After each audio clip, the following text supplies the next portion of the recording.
it marks. What do you think about this current era where there's a lot of, like, let's just say it marks that are now wrestling reporters because they're paying wrestlers, whether it's Steven Richards or whoever the guy is that works with Jim Cornette. They've done nothing in wrestling, but they present themselves as experts, and people are actually valuing their opinion as if they actually have some knowledge, but they've never promoted, they've never wrestled, and they've never booked. And if it wasn't for this new video interview style, they would never even be anything. What do you think? Would you have imagined this to happen? Yeah, Hannibal, you are 1,000% correct with that. And I'll tell you why. Bro, I am a huge baseball fan. I've been a huge baseball fan, bro, since 1970. So what is that? 55 years. Bro, never in a million years would I start a baseball podcast where all of a sudden I'm an authority. Never in a million years would I do that. If I ever want to do a baseball podcast, I would say every 5 minutes, I am a fan. I am a fan. I am a fan. Why? Because I've never been in the dugout. I've never laced up a pair of spikes, bro. I have no idea what it's really like. These guys think they're a part of it.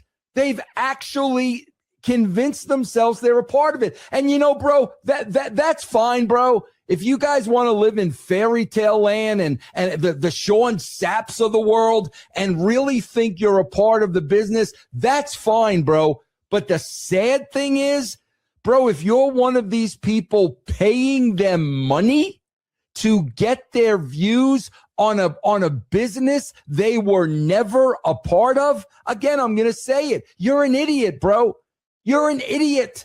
There are so many podcasts out there, including Hannibal, of people that have actually been in the business. Because, bro, if you haven't been in the business, you don't know shit.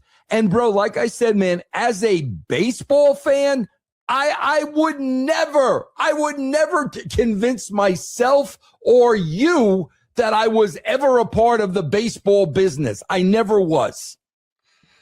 Yeah, and the only thing that really drives me crazy about these guys is when they start talking tough, and I know they haven't been in a real fight, right. And they'll never talk, even to you. I know none of these guys would talk to you like that in person. They sure as hell wouldn't talk to that to me, because I don't talk bad about anyone I wouldn't fight. Right. Because I am a wrestler, I might run into these people. So if I think someone might be able to beat me up, I'm not going to go after them. Right. That's just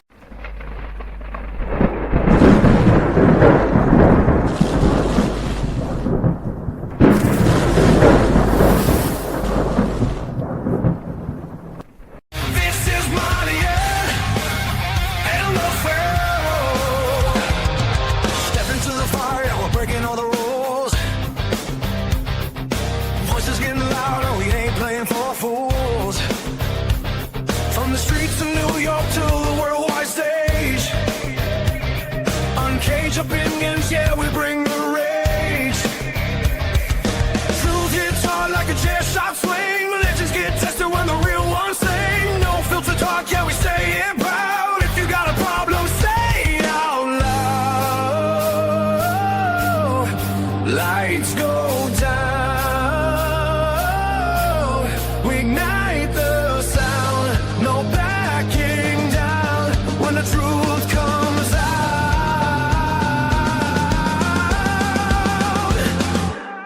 With a nano filter case, yeah, we run this game. Monte and the Pharaoh, remember the name. Turn it up loud, let the whole world hear. We bring the heat, bring the pain, bring the fear. No filter case, yeah, we cross that line. All right, welcome back to the Howard Stern, the pro wrestler, Monte and the Pharaoh scene here out of the Pharaoh's dungeon and the Monte man cave. We'll be back in studio at some point. We've been saying it for almost a year, but we'll get there.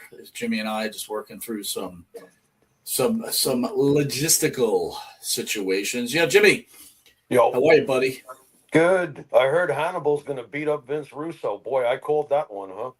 You know what? You know what's funny about that whole thing? You notice, we've played this video enough, but he says at one point, if I know someone can beat me up, I'm not going to start with them, right? I think he said that, right? To more or less, yeah. Yeah, more Listen, or man, less. again, When did we ever say we could beat Hannibal up, and when did we ever say we would fight him? So it's funny that he's still threatening to beat us up. listen, dude. It's like, dude, stop. Don't you have something else to do? Listen, man. Honestly, like who fights at our age anyway? You follow what I'm saying? Yeah, all the way to the med room.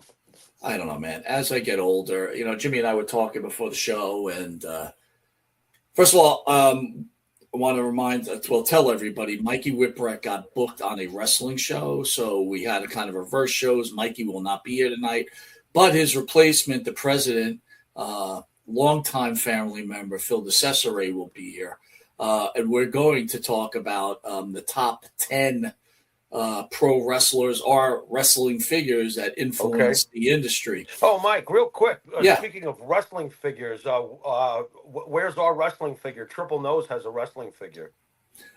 I know. What is that all about? It's one Jimmy? of one. He plays with it every night.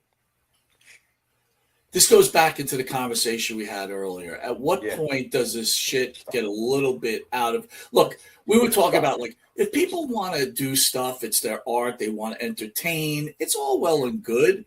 Some people do better than others, that's all well and good. But when you're going out there making fucking dolls of yourself... Come on, man. Right. See, this is where humble takes a complete backseat and the real obnoxious asswipe is shown. In my opinion, when we have, this is how it should organically work. If you're just trying to do the right thing and are not in love with yourself, someone falls in love with watching your program. You're fortunate enough to have a program and they really enjoy it. And they sit down and they take weeks to make a painting that is behind my co-host. That's gratitude. That makes you feel good about yourself. You don't sit there and go, hey, I should have a doll of myself. I just sold out Freeport High. Jimmy, a lot of times the janitor came too. I think this is why people love you, because you speak very intelligently, right? Well, again, this was a fan of the show who was an artist, not a famous artist, but an artist, and he loved the show so much. Right. He painted a mural of Jimmy and myself, which is in the back, but it's actually hanging on my wall. And Jimmy, when I die, I've willed it to you so you can have it. Okay. All right. I can wait. That's okay. But thank you. He made this painting, and again, I think about it this way, man. I think what about when Tony Atlas sat down and did the drawing and gave it to us? We didn't ask him to do that. All of a sudden, there's a sketching of Tony Atlas loves us. That was cool. Right. We didn't ask for that. I'm sorry. Go ahead. No, you're look, man. Here's the thing: if people enjoy your stuff and they entertain, and it's a good deal, and you make a little money towards it, it's great. And maybe one day, look, we wanted to be, on Sirius XM or something at that level, and that dream is not over for us, right? Because again, we've had some opportunities, maybe not as much as others, but when you start making dolls of yourself and start pawning them or selling them on the internet, I gotta say there's a major problem. Yeah, it's a bit much, It's a bit much. It's like, really, bro? But we've seen a lot of that in this business, Look, people need to identify with something and feel like they're a part of something, and everybody's got their own line. If you ever catch me making a doll of myself to be sold, and I'm the one springboarding the idea, you better take me to a shrink because something really wrong happened to me. Well, here's a real big thing, Jimmy. If you made this your career and this is how you're making your money, you're in trouble, man, because the WWE at this point is taking over everything. They're taking over terrestrial radio. They're taking over streaming radio. You're not going to compete, Jimmy, with The Undertaker, Stone Cold Steve Austin, Stephanie McMahon, et cetera, et cetera, et cetera, right? No. And now even on YouTube, it's being proven. You didn't have to be a main event draw. You can do quite well. Well, it's funny. Our friends James Romero had a video out. And I wanted to ask you about this. Why do you think the mid-level wrestler actually does better or just as good as the high-level wrestler? Because there's a sympathy thing going on very much with a certain mindset in today's internet world. You know that they're out there, the sympathizers with this thing or that thing. I think that they're like, well, they never got their chance when they probably deserved one, and they're getting their words out and their freedom of speech out now. You go, girl, boy. You got me? I got you. Then you're That's what right. I think. That's what I think. Like for example, now Perry Saturn is taking off on YouTube. I'm like, Dude, this, like, okay, hey, I'm sorry to say this. yeah, A couple of years ago, Perry Saturn was strung out on a street, hooked to heroin, okay, right? Looked like okay. he lost every bit of muscle he ever had in his body. He does a show, and like you said, all of a sudden, Right. he's getting 100,000 views. Hey, good for him, but it's reflecting and hammering home what I'm trying to tell you about the sympathizing kind of thing. Like, oh, well, he never got his shot. And I guess this is the only way, too, to be fair to them, is that you'll ever hear their stories, because they're not going to get called into WWE for a special or an interview. ESPN's not going to talk to them. So this is their chance to get their stories out. If they're succeeding at it, I say good for them. But at the same time, I am surprised sometimes that some of them take off the way they do. Mm. But I guess that's just the way things are nowadays. Well, It's a crap. dude, we've been doing this over 8 years, right? And there's Right. something called sustainability, right? Right. You know, you could be Well, the new hot subject. And That's look, true. again, I'm not attacking Romero at all, but I'm Right. going to tell you. So Mikey Whipwreck was going to be on the show, and I don't know much about ECW wrestling, right? I was actually deferring to you pretty much for the whole Yeah. interview, which will take place in the next couple of weeks anyway. But anyway, Correct. I Yep. put on, Mikey Whipwreck, and who had it was James Romero. James Romero had 3,000 views on that video at that time, right? James Romero finds Dutch Mantel, good Right. move, becomes very popular. But Yeah. you'll see the sustainability won't last forever, right? It just doesn't. No. It gets old, just like any television show. It just gets old. Right. And it's interesting with YouTube because, like, picture of, like, all right, I'll use Hannibal as an example. Let's just say, like, picture a sitcom, any sitcom that was successful, right? They're successful for a while, but if they stay on the air for another 15 years, what do you think's going to happen? Yeah. You know what I mean? So basically, Hannibal was first to the race, as we've covered in the past, did extremely well. And now the reality is he's really no bigger or better than anybody else because time has done what it does. Yeah. Right? And I would say this too. What television shows had a longer lifespan? I'll name them. MASH, Yes. Sopranos, right? Yes. Why were those shows so popular? Because they were ever evolving. The stories Right. were always evolving. It wasn't the same routine over. Listen, at some point, how many times is someone going to watch a Jacques Rougeau interview? Right.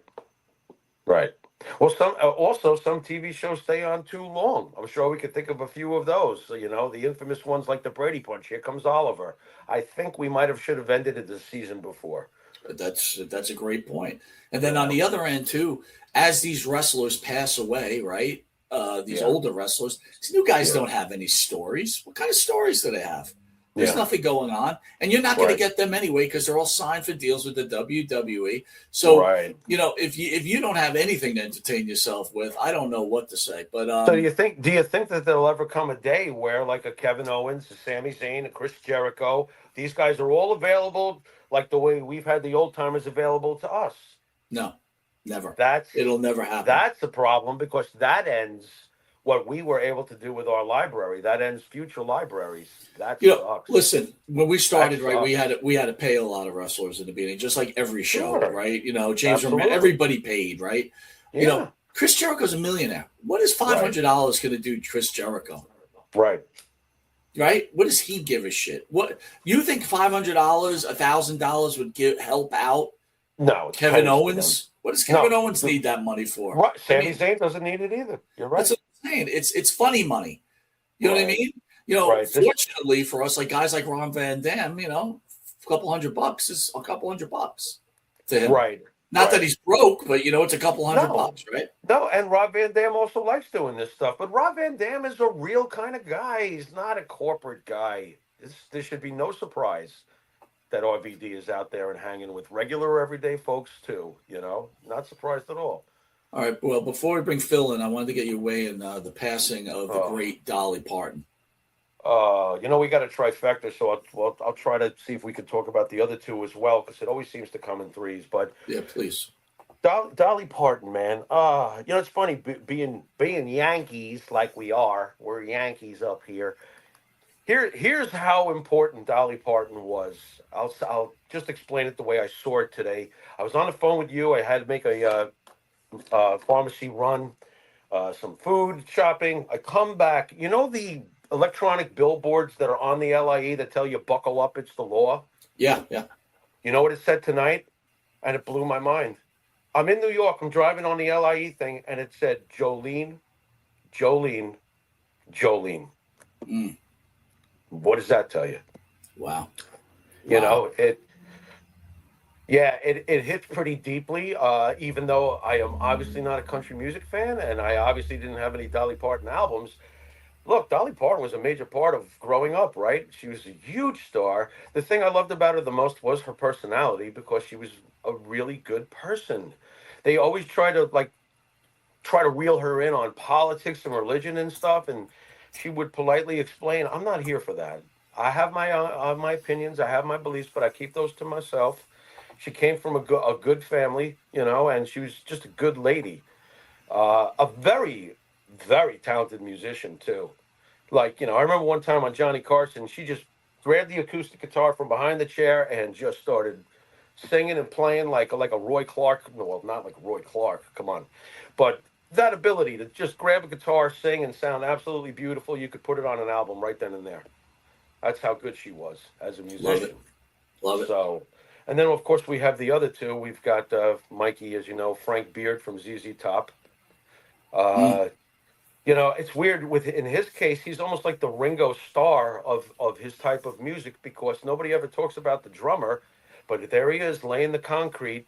And unlike a lot of drummers, he has if you start playing the beat to "Give Me All Your Lovin'," which starts the song, by the way. Frank Beard starts that song. You know what song it is before the music even comes in, don't you? Yeah, yeah. So there's Ringo right there for you. He played to the song. I always got a kick out of his last name, obviously, the one guy without a beard, which was kind of. How does that just naturally fit so well, Mike? You know what I mean? That fits so well. What's in a name?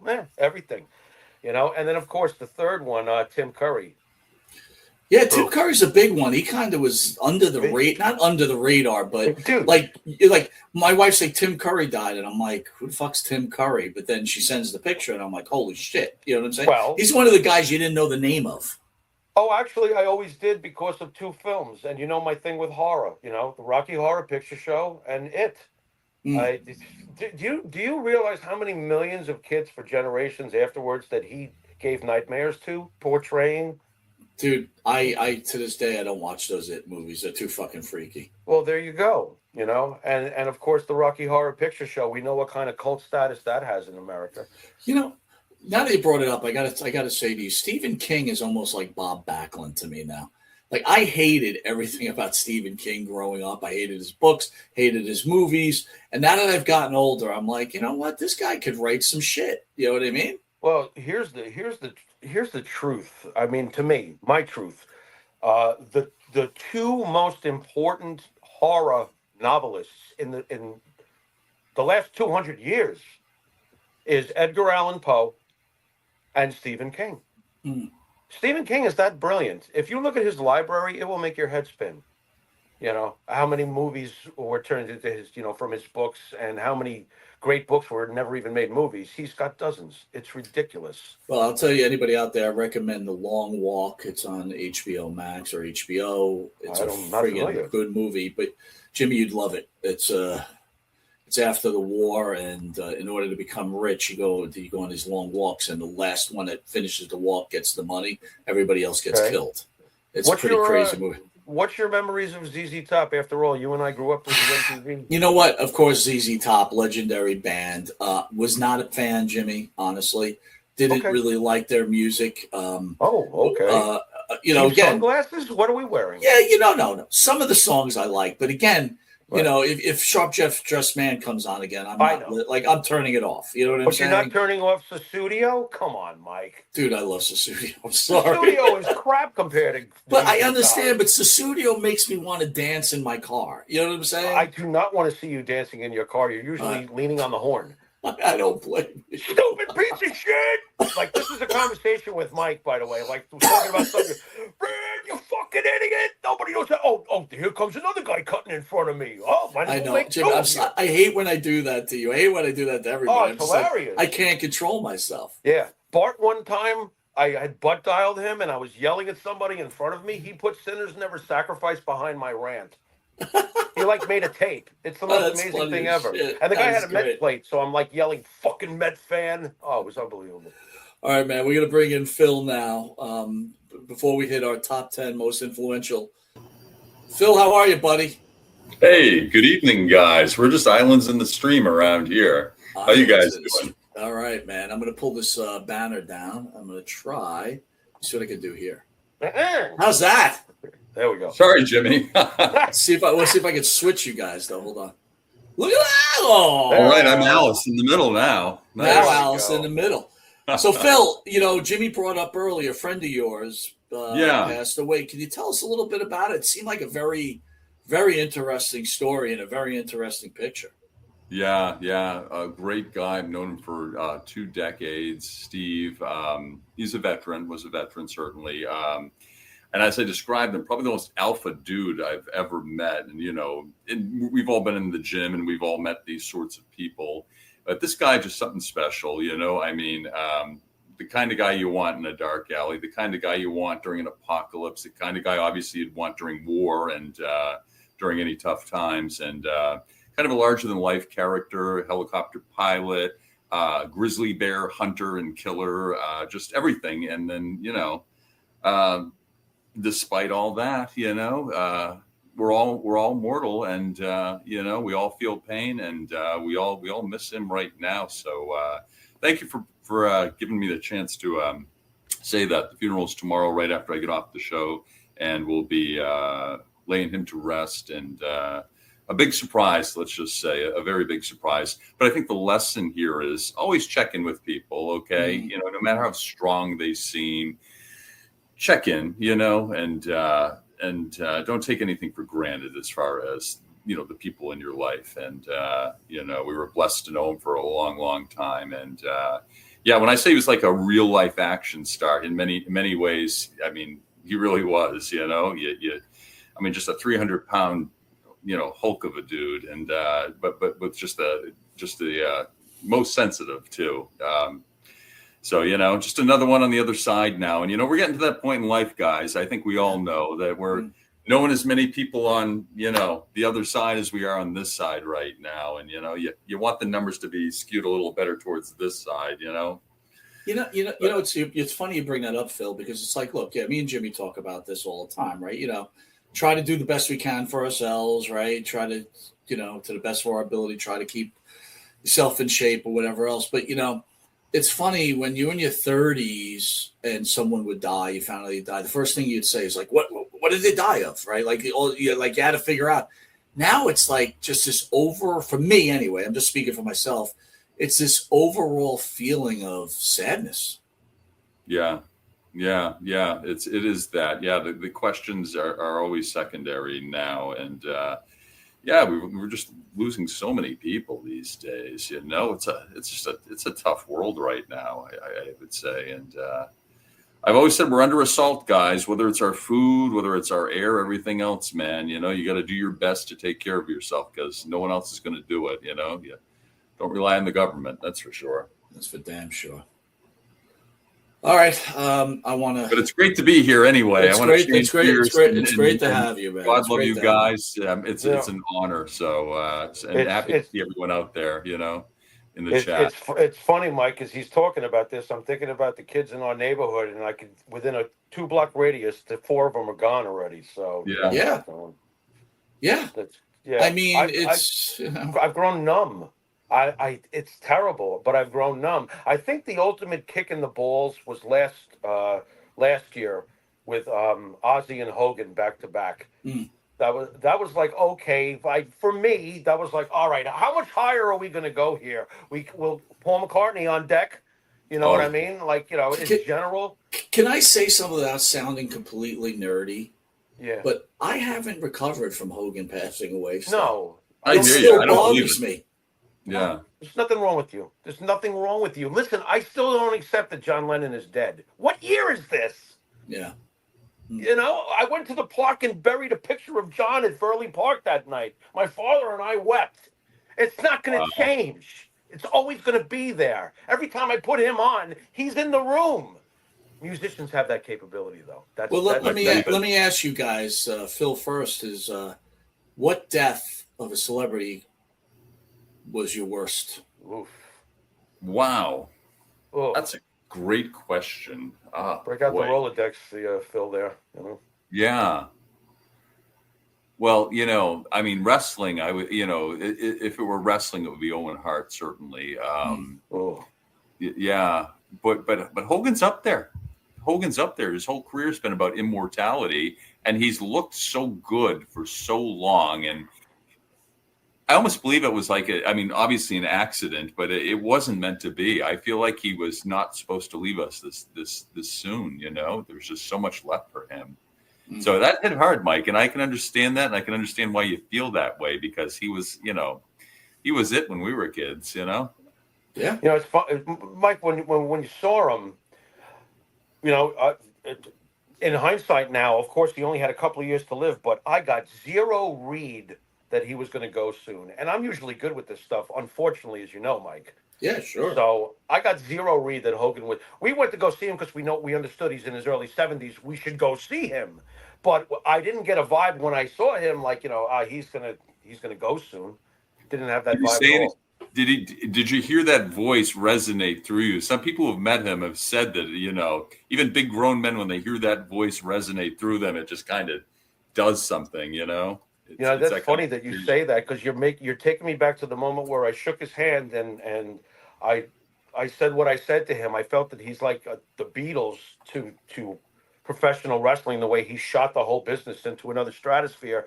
And he talked back to me, and when he did, I'm realizing now my chest was actually vibrating, Mike. Yeah. So I guess he did say exactly what resonate. Is that what you said? Yeah. Like an electrical discharge from one soul to another as they're conversing. Yeah. I said this before though, when me and Jimmy were there, right? We're thinking to ourselves like, I hope this guy's not a dick. Like, it's finally arrived. I hope this guy's not an asshole. And he was late. He was late, so he must have. He just was really late. We were there super early, but I got to tell you. He didn't let me down that day. Yeah, sure. as much as I am happy to hear that both you guys met him, I'm happy that he met both you guys. It's that kind of exchange. Before we get into the top 10, and Phil, we're going to use your list, which you so glowingly gave us, which is fantastic list. Maybe we'll go back and forth in some disagreements here, but it's a very tight list. I don't want to pass the opportunity to also say we lost Debbie Storm Clark a couple of days ago. Debbie, actually, her last interview, unfortunately, was on Monte and the Pharaoh. I had the opportunity to become friendly with Debbie. Very nice lady, open book. Shocked that she passed away. Too young.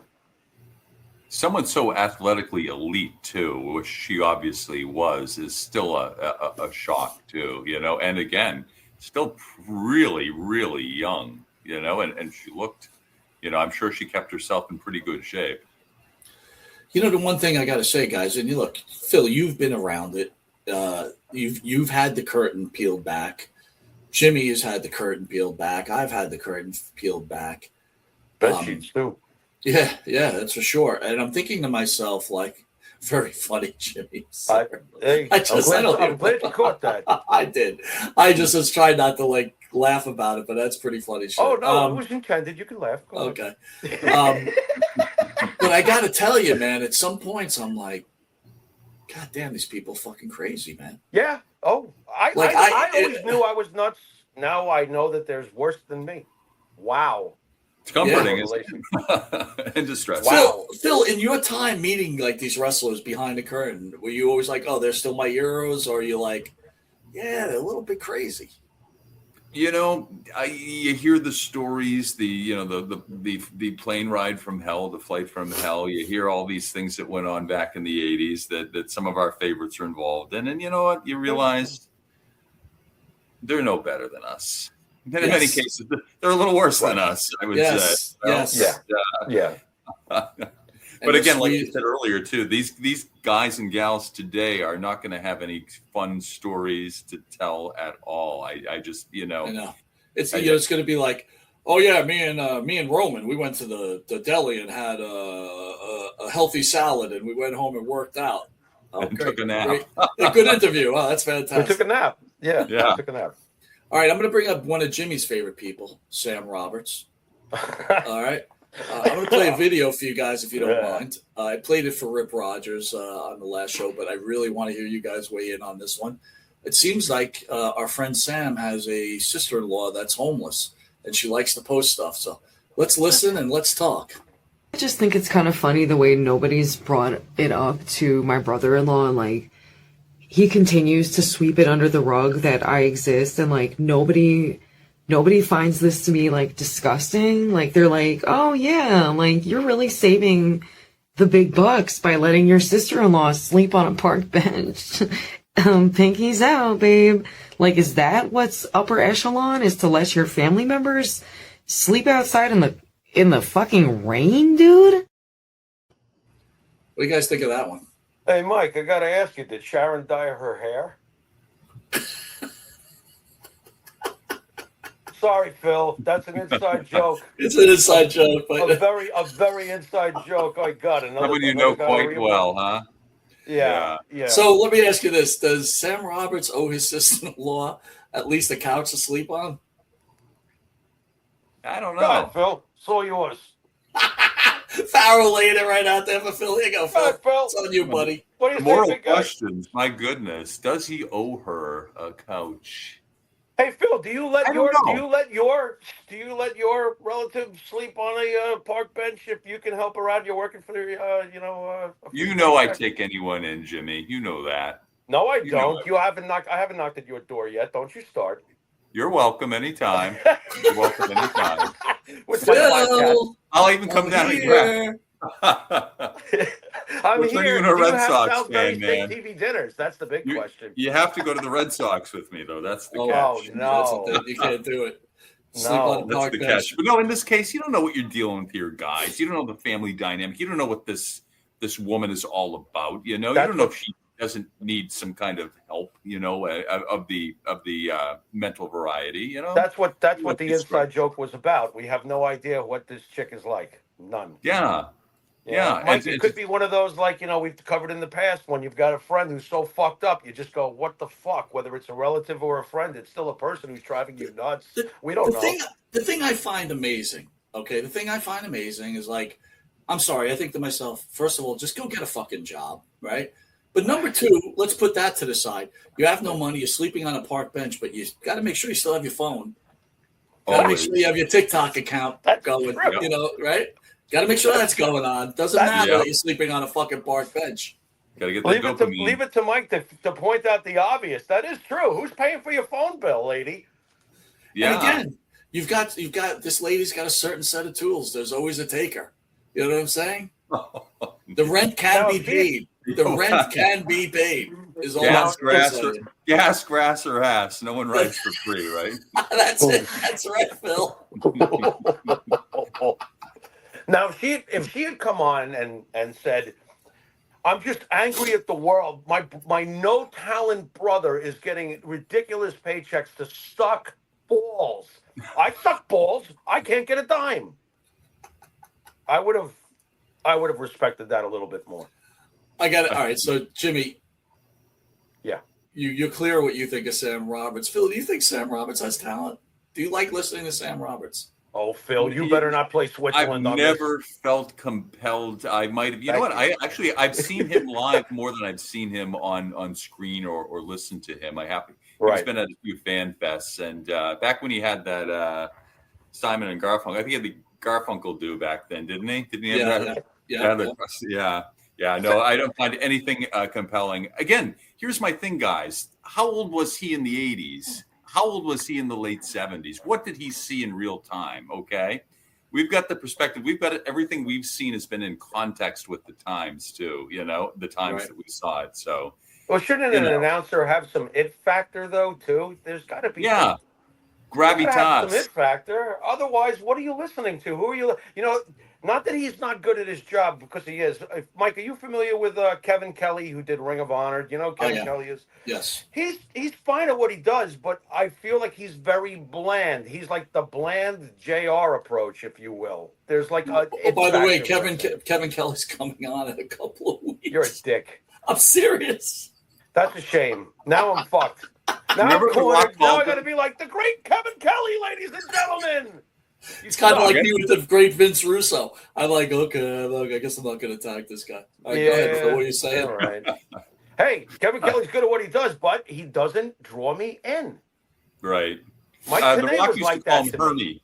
Hermie was short for hermaphrodite, and he went through a little spell. I don't know if you remember that. Yeah. But the Rock used to love to insult him by that very word. Right. I don't think you can say that now. I don't know if it's even PC to say that now. I mean, honestly, Kevin Kelly got a hell of a lot more out of his career than I thought he would, becoming Ring of Honor play-by-play, to be very honest. With Sam Roberts, for me, I don't like. Okay, so there's two ways I like it. Right? It's either talk about wrestling like it's what it is. It's a scripted movie, and you talk about it, and you talk about the behind-the-scenes stuff, and maybe some of your memories of how much you loved it. Or if you're going to talk about like it's real, but there's a point where people talk about like it's too real that it just gets like, I don't know, inside me as a 59-year-old man, I get annoyed. It's like, just stop it. Just stop. It's not real. It's not real. I mean, if you're going to talk about wrestling like me and Jimmy did a couple of weeks ago, it's like, is a guy marketable? Is this guy, is this guy, can he do it like this guy could? You know what I'm saying? I don't know. And that's what Roberts does. He does it like it's real, and he goes into the script and he tries to, give you the underbelly on how the script was written and what their thought process is. I'm like, we don't want to know any of that, do we? I don't. No. Has wrestling gotten to the point where, look, it was always necessary to sell that the realism of it. It still was. Even years after kayfabe was gone, realism has to be a part of the equation. Have we gotten to the point that it's such a circus prop nowadays that it's no longer important to have someone effectively, unlike Sam Roberts, effectively sell the realism of pro wrestling, guys? It's the cooperation factor between these athletes in the ring when they're obviously working with each other, and I mean, doing impossible things, and like I say, not selling anything. Where's the emotional value there?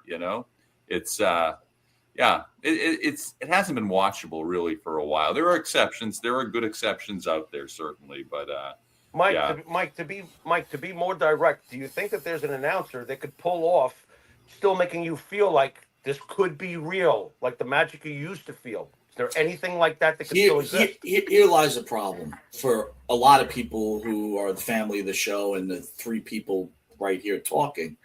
Number one, when you're older, no matter what the sport is, it's not the same. You could love the Red Sox like you did as a kid, but it's not the same. So when we look at this, we look at it through an older person's eyes. So let's get back to the core value of it. There's no true bad guy anymore. There's no true good guy. Everybody's a stone cold Steve Austin now, right? Yeah. Cool. And it's like there's we spoke about this when me and Jimmy loved the heels against Bob Backlund. That's all we rooted for. Yeah, I can't believe it. Yeah. But the minute Hogan came, I didn't care about Morocco anymore. I didn't care about anybody. Hogan was the guy, and I wanted to see Hogan destroy everybody.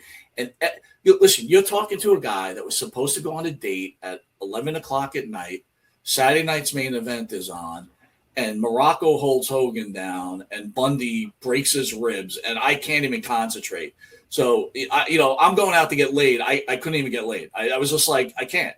Hogan's ribs. Like, this is what I'm talking about. There's no wrestler out there that's going to draw emotion out of you like that. And, Right. Even, maybe if you're a very, very young kid, yes, to be fair to wrestling fans, if you're 10 years old, 12 years old, yeah, you may love someone that much.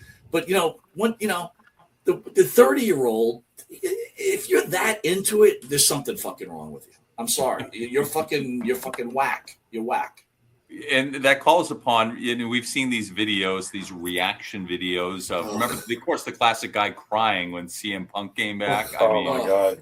Yeah. He wasn't 12 years old, Yeah. Again, what is wrong with a person that I'm going to watch you watch this? What is going on? Yeah, I don't know. But look, they've been raised on machines. Well, I've said it 1,000 times. Star Trek in the late 60s warned about this over and over and over again. If you lose your way through machines, it's not a good ending. We made them. We got to remember who we are. We are not remembering. We are allowing the machine to dictate how we are now being formed in our minds, starting very young. That's a mistake. That's such a bad mistake. But you know something? As usual, the human race is going to have to learn, completely fuck up beyond belief, and then try to restart, because that's what we've done for thousands of years. It's just a fact. It does repeat itself. Yeah. And, in school, the kids they are not doing cursive handwriting anymore, okay? There's something special that happens when a kid or an adult or anybody takes a pen or pencil in hand and writes. You activate certain parts of your brain that are responsible for critical thinking, okay? Right. Different than when you're typing and key striking, okay? You don't get that connection and that critical thinking. So, I mean, there's just so much that they're losing out on now. A simple toy like the toy we had when we were kids, Etch-a-Sketch, encouraging you to create on your own. That doesn't... Now you just ask a computer, hey, write me a song. Hey, I'm a composer now. No, you're not. You had a machine do something for you. Sure, you might have given it an idea or a premise, but you're not sitting down and really putting your words to paper. You're not creating it. It's creating your idea for you. No. And I agree. We are giving up our But humanity. I will say this, though, because Mike does love AI, and I love aspects of AI. In the proper hands, AI is an amazing invention. What I'm afraid of is what will eventually happen, a visual equalization to War of the Worlds, where someone's going to put out a video, everyone's going to truly think it's real, and we're going to have ourselves some riots. Well, I'm going to go a step further with you, Jimmy, on that. I think there'll come a point where it's like Running Man, and if they want to put you in jail, they'll have that video, and you won't be able to tell the difference. And as a juror, you're just going to be like, yeah, I guess there's not a damn thing you can do about it. And here's the other thing that's a problem. And I'm talking about my job, right? So as in my actual real life job, right, I incorporated AI into the processes within our production plant, right? And the thing is, at some point, we're going to get so hooked on AI that they're going to make you start paying for it. And you're not going to be able to survive without it. I mean, even the three of us sitting here, can you imagine surviving without a cell phone at this point in your life? It's interesting you said that. I put that to the test recently. I turned my phone off, and I purposely got myself lost driving. Purposely. And I said, okay, how do I get out of this? I got home in 25 minutes or so. Because I drove to California back in the day with a map and gas station advice. So I do, from time to time, resharpen my tools. Love it. Tool, So, all right, guys, before we get into this, I'm going to play another video. Greg the Hammer. I want you guys to weigh in Greg the Hammer Valentine, who we had a couple of shows ago where Kenny Casanova wrote a book on the life of Greg Valentine. And from what's understood is Greg feels that this was not a authorized copy So let's see what he had to say. Hey, this is Greg the Hammer Valentine. These jabronis are trying to play the victim. I never consented to this book. I never approved of this book. I don't even have a copy of this. This is Brutus the Barber Beefcake. While Julie and Greg are figuring out if their book is authorized or not, I want everyone to know my book, written by ghostwriter Kenny Casanova, is available on my website.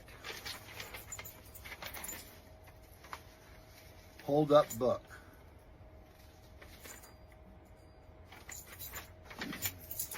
BrutusBeefcake.com. Now, let me ask you something. When you guys were 15 years old, the Hammer Valentine was in steel cage matches with Tito Santana, and Brutus Beefcake was strutting around the ring. Did you ever think it would come to a point where Greg Valentine is saying his book is unauthorized because his wife got pissed off, and Brutus Beefcake is having Missy Beefcake direct him in a TikTok side skit? I mean, where do we go from here? It's better than what we see on TV now, isn't it? Doesn't it make sense that these guys are now the stars of their own productions? I think that's great. It really is. It's like the old Memphis stuff. Nothing sells like real life, you know. Nothing gets over like real life, real problems. And my God, they were made. I mean, you could have a soap opera with these guys. It's wonderful. Jimmy, what are you thinking? Your hero, the Hammer. You know, you had me address this the other week, so I'm going to just keep it short and sweet. He broke Wahoo's leg, so I like him already. He was always my hero as far as wrestling, and he's still on my wall. I thought it was hilarious how that those three slobs came on and all talked about Greg. I have a text. Well, I thought contracts were supposed to mean something is done. I got a text that says, I don't want to knock him. I'm not knocking him. Oh, me neither. But we'll talk bad about him for an hour. Okay. I just stand by what I said a couple of weeks ago. He's always going to be a hero to mine. I'm cool with him now. We're good, and fuck him. Who cares? I don't care. You know, was there a contract signed, Mike? I doubt it. You know, and I left a message for Greg. I said, please do not take a penny from this guy, because the minute you take a penny, then that book has officially become authorized. Right. So, if you're going to do something about it, do something about it, right? Right. Good advice. Right. That's all right, last video before we get to our list that we could all debate on. Here we go. My willingness, any advice I can give you would be great. Well, you know what, John? I think you might be talking about my willingness to give up some money with WWE to stand up for things I believed in. And I would just say, don't be afraid to make a stand. That my feeling is 20 years from now, I don't want my grandchildren hearing I didn't do the right things. I was worried about my merch sales. So not that merch sales aren't important, and I understand people can't make the decisions I did when they are younger and need that company on their side and can't afford to make waves. But I could, so I did. I'm glad you appreciated me for that. And so I just hope you stay true to your values. Who wants to open up with that one? I really don't. What he sounded pretty straightforward about that. He made his money when he could. He obviously has enough money now that he doesn't have to do stuff unless he chooses to. And the price that he paid, he's hobbled for the rest of his existence. Whatever. So I'm going to ask you this, Jimmy. So the place that made you the millionaire, and millionaires can always make this decision, right?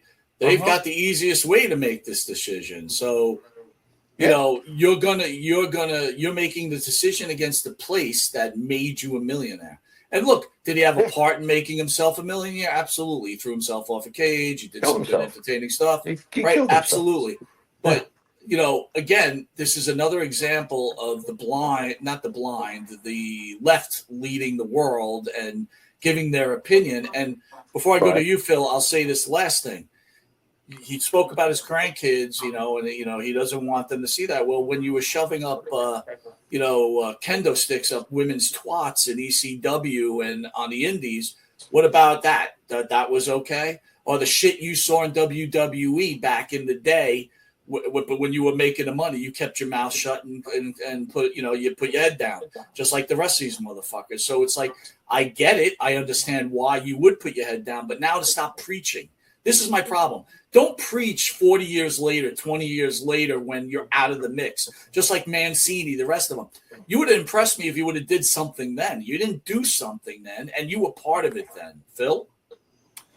Yeah, I agree. Well, first, before we get into mixed politics, not that we're going to delve too far into it, I'm glad that he sounds at least relatively healthy, considering what he's been through. And I know I've heard stories about him too, the effects of the business on, Jimmy, you mentioned driving home and trying to get lost. Mick apparently had gotten lost a number of times just trying to drive home. So right, and not on purpose. Not on purpose. Right. Right.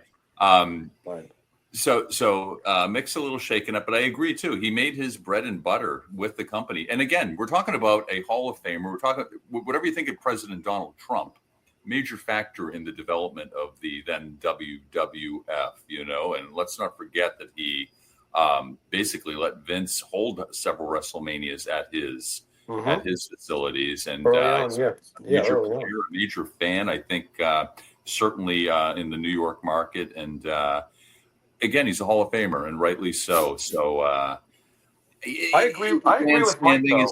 Is it virtuous? I'm sorry, Phil. I agree with Mike, though. He is way too preachy. I don't have a particular problem with this particular video, but in general, he's way too preachy. Oh, yeah. Absolutely. And hey, he's from Long Island, and it's a wonder you guys are how you are coming from Long Island. It's I think of the home of Hillary Clinton and everything else, But I won't hold that against you guys. Mike, do you think that with Vince gone, that Mick feels more comfortable now being able to be like, F WWE? I think when people are loaded, then they feel now there's their opportunity to play their true self. Look, Phil Brooks, CM Punk, he's the same way, right? He made a ton of money, saved his money, and he felt like he could speak for himself. And again, I'm not really like with Phil Brooks, right? Phil Brooks spoke on what he wanted to speak on. My only problem is, look, we've been doing this show a long time. We didn't hear just one story about Mick Foley. We've heard multiple stories about Mick Foley and his treatment of women. Okay, whether they're true or not, we don't know, right? Tell your friend, tell your father, tell your wrestler, right? Something, right? But that being said, when someone says something, there may be some validity there. And I would say this. I'll use this as my last statement, and then you guys can follow up. On the documentary with China, he sat there on that video saying, what a great girl she was, blah, blah. She should have never went back into wrestling or signing, coming off of, sobriety. But you know what? Where were you, dude? Where were you? You were nowhere. You're talking after the fact, just like you said at the beginning, Phil. Check in on people. Yeah. Let me put it this way. You shouldn't weigh in on somebody or weigh in on politics, or even when a fan writes a guy and he decides he's going to respond on X to it. But a guy's like, hey, you're my hero. Give me some advice. You know what? Listen, the advice he should have gave him is, hey, man, what your lifestyle is like, but just be true to yourself. Take care of yourself. And do what you have to do to take care of yourself. Because in the end, you only got oneself. And never listen to a one-eared man. Thank you. Just kidding. Sorry, Mick. I'll tell you what, Mike, you couldn't be more right when you ask where were you, but the sad reality is it's not just Mick that we could ask that question to when it comes to China. Where were all of you? Because China thought that she was in a business. She felt she was part of the business. She was in the inner circle. She had a relationship that ended, and then she was isolated. That is living hell. To be in an inner circle with anybody in the wrestling business, and then all of a sudden It's not there anymore, and everyone has chosen the safer side. That is a fucking bad place to be for China. So China, where were all of you? And they all come on shows and they all say, "Oh, we could have done this, or we could have. I wish we could have, or I should have." Or and you're still taking the money for the interview. Where were you? So sorry, Mike, to hammer that home, No, but my God, where were any of you? You're right, but I think I also have to like stick with what Rip Rogers said last week. He said, Yeah. "Look, you own your own life. You owe yourself." Right. And you made a good point. You're that famous. We just had Morocco on. Well, then it's You're just that devil's famous. advocate. Well, Right. you're that famous, and then all of a sudden you're hauling fucking freight on a fucking Right. ocean liner, right? Right. It's got to be a hard pill You to better swallow. adapt. But you have to adapt. You China better. didn't adapt. No. So it's China's issue. But you get a good point. Don't say shoulda, woulda, coulda. You just should have said, you know what? I was in my own life. I was too selfish. Mike, even if one of them, it's a big circle back in China's time. There's plenty of people who are wrestling for the company. Even if one of them, because in the end, the friends that China thought she had, she lost. And the bigger problem, the friends she gained afterwards were no good for her. You would hope that just one of those people, whether it's Mick Foley, whoever it was that could have done something, would have pulled her aside and said, I got to take you away from these people. You can't do this to yourself. I see what you're doing here. Not everybody is super strong. And while I agree with Rip Rogers, you better adapt or shrivel, not everybody's strong enough. That's just the reality. That's a really good point. And we you know used to what? have things called psych wards. We closed them down, gave you a pill, and told you, here, don't you feel better? Well, what do the numbers tell you? You know what? There's not enough DDPs either, Jimmy, right? Oh, my God. Yeah. That's true, too. As long as he's not on our show, because, no. Yeah, please. I don't want to hear it. All right, Phil, the list. I'm going to name the wrestler at number 10. I'm going to ask you, Phil, you'll start these off. Tell us why you chose them at the number they're at. And then Jimmy and Jimmy will either say great pick or we think differently. Okay? Right. First up, the rowdy one at number 10, Roddy Piper. Why did you choose the Hot Rod? Again, the consummate villain, okay? Born with the gift of gab and someone who made an impact in so many areas, whether it was out in L.A., feuding with Chavo Guerrero. Obviously, Georgia Championship Wrestling was one of our first introductions to him before coming ultimately to the WWF. And Hogan wouldn't have been the same without Roddy Piper, okay? This whole rock and wrestling connection would not have happened if anyone else other than Roddy Piper was in place. I believe anyway. Certainly some legendary matches. You talk about the dog collar match, which really set new, I think, standards in that type of those types of matches. And just again, the ultimate heel again, who just came in just in time for the Superstation, for national exposure, and then on to WWF and on to the ultimate heights. You're not going to find anyone better, I think, than Piper. No world championships, but that doesn't matter. He's got several dolls too. Jimmy, what do you think? It's interesting that he's only at number 10, but I have to see what follows because I immediately thought to myself, and I had talked to Mike earlier, about this subject. I'm like, Roddy Piper better be on this list somewhere. Was my first thought. So whether he belongs higher or not will be determined by who else you reveal coming up. Certainly. Here's the thing about Roddy Piper, and I'm going to get back to Roddy Piper was not just only the Joker to Hogan's Batman, but more importantly, after all, this is called influence. Like, who are the most influential? Roddy Piper was the first villain to be able to, let's make no mistake, of all the gifts Roddy had, and he had plenty of them to be the all-around great wrestler he was, his greatest gift was his mouth, his promo ability. Okay, so he was the first villain, along with Hogan, because every Joker has to have a Batman, to take that promo skill level and translate it to the hatred that people had for him. Mike, of course, loved him. Mike loves bad guys, but without that irate heat that the viewer can get off an effective bad guy that Roddy set the template for, which was actually started by Superstar Graham, but he was more cool about it when he did his thing. So you've got Roddy, just an absolute asshole. And my God, he's so good at it.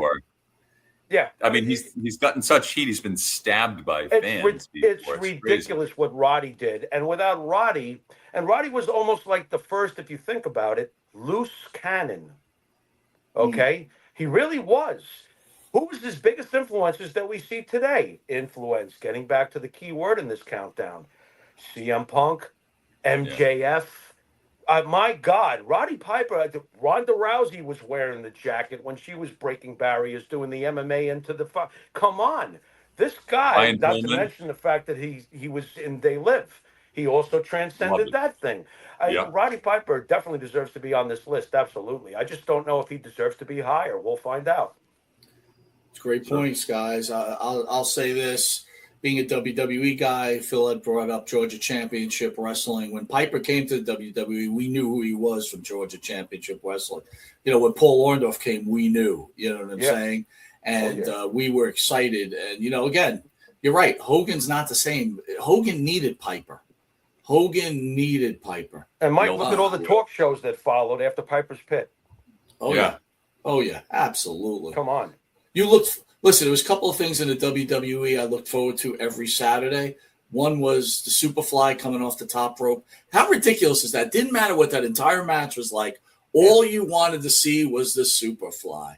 Right. And all you wanted to see was Piper's Pit because you knew it was. And, man, let me tell you something. Forget about the Snooker Coconut incident. Forget about Frankie Williams. Forget about David Sammartino. The whole Cyndi Lauper gimmick when she was supposed to come on and didn't show up for 2 weeks, and you're like, oh my God, this is all bullshit. And then she finally shows up, and then the whole thing without. But dude, come on, this is what people love to watch. This was wrestling, man. This was a maestro. Yes. All right, Phil. At number 9, you're giving the nod to the great Rey Mysterio. Yeah. Explain. Another transcendent talent who opened the door. You know, we think, and you could have inserted Tiger Mask or someone like that in there, but Ray is so small. I mean, it's much smaller than Tiger Mask, Sayama, or anyone else who's played him. But he opened the door. Many of us first saw him in the AAA pay-per-view that they ran in, I think, '94. And so we got a taste of what he had and what he could do. And then, of course, ECW. He brought all the luchadors in, and basically he was the head of the luchadors. He was the king of the luchadors, really.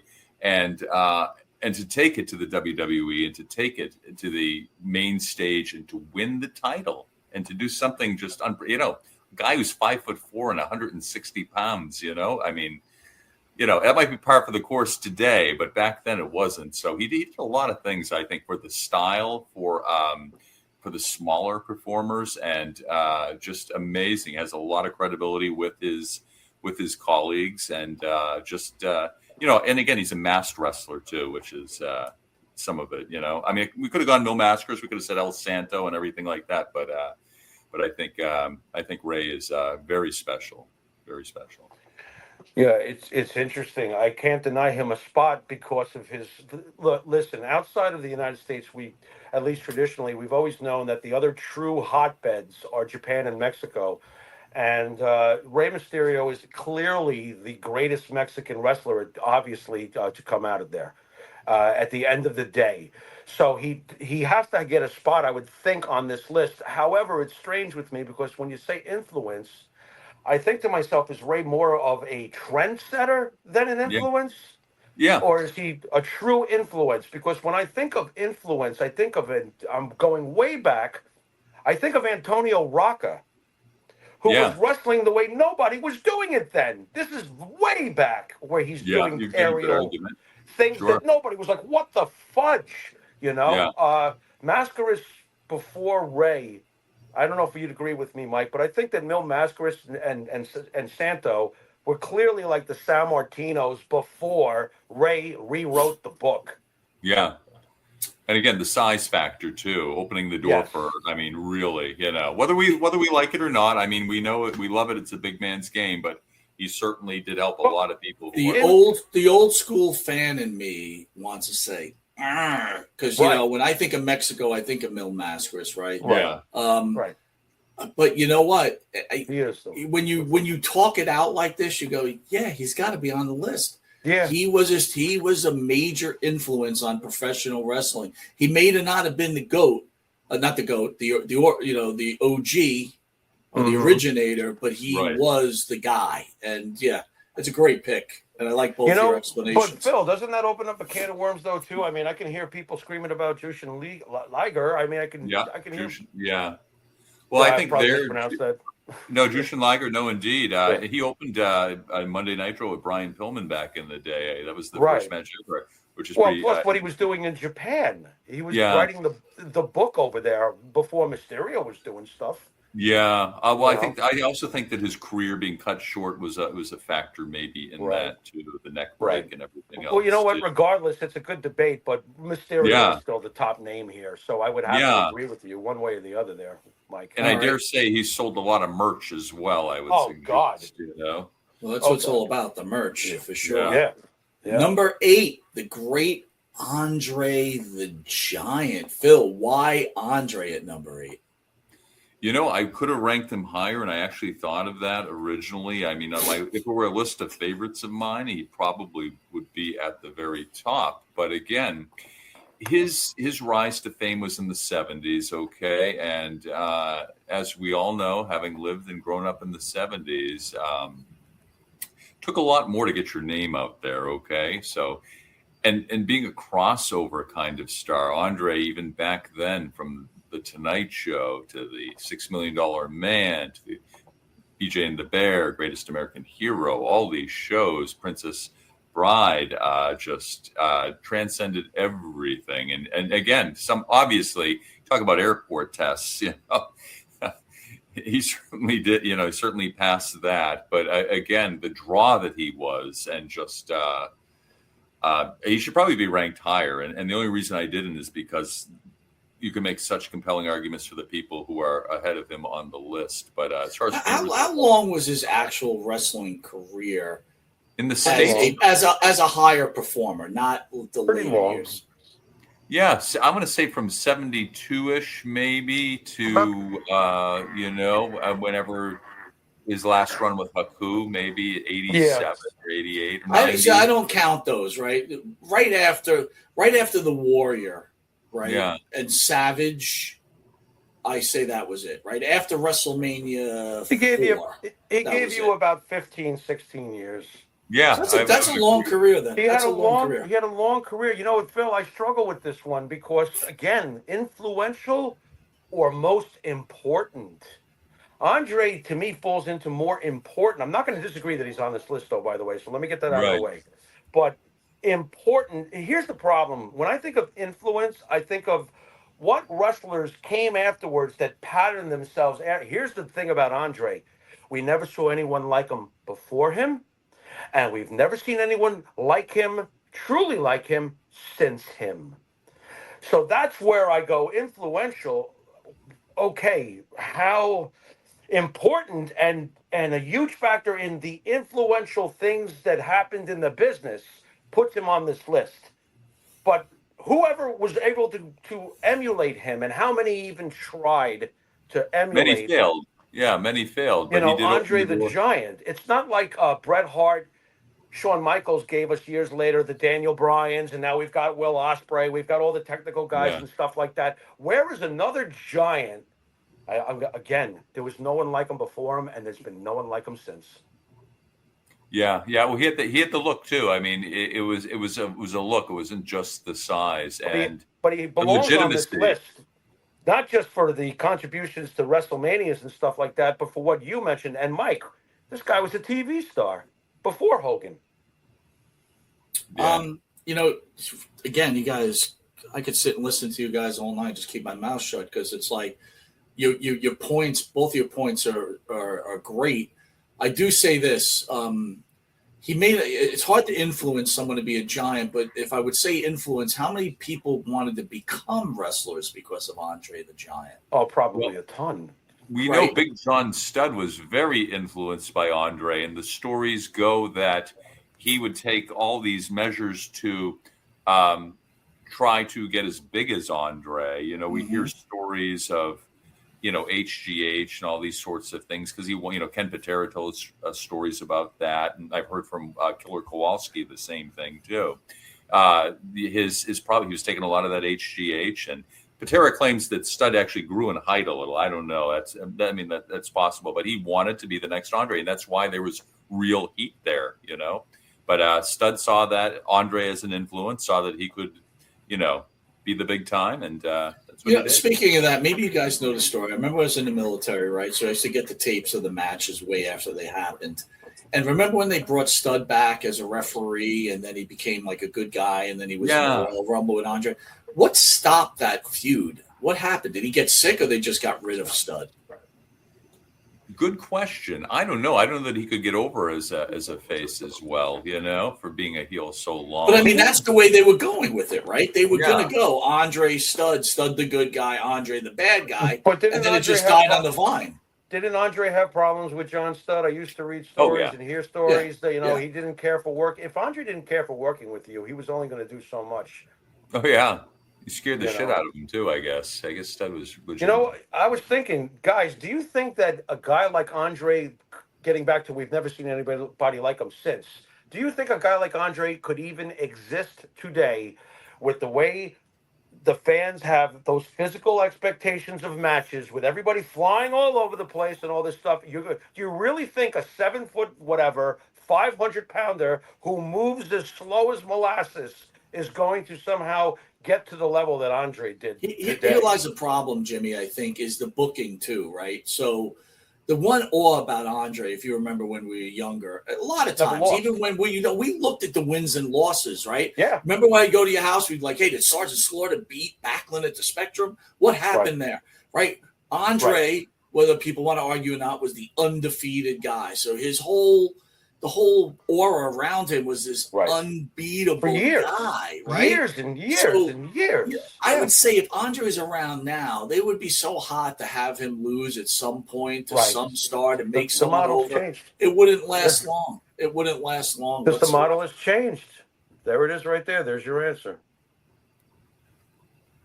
Okay, guys. Number 7, former, was a 16-time world champion, Ric Flair at number 7. Phil, why number 7? He could have been higher too, I know, but again, just so many worthy people, I think, ahead. Influential. Obviously, the promos. Obviously, the exposure of the Superstation. Athletes today are in love with them. How many pro basketball players? How many pro athletes imitate Ric Flair? Absolutely love Ric Flair and everything about the persona. Again, someone you might bump into in real life and say, I know this guy's somebody, just the way he carries himself, the way he lives the gimmick.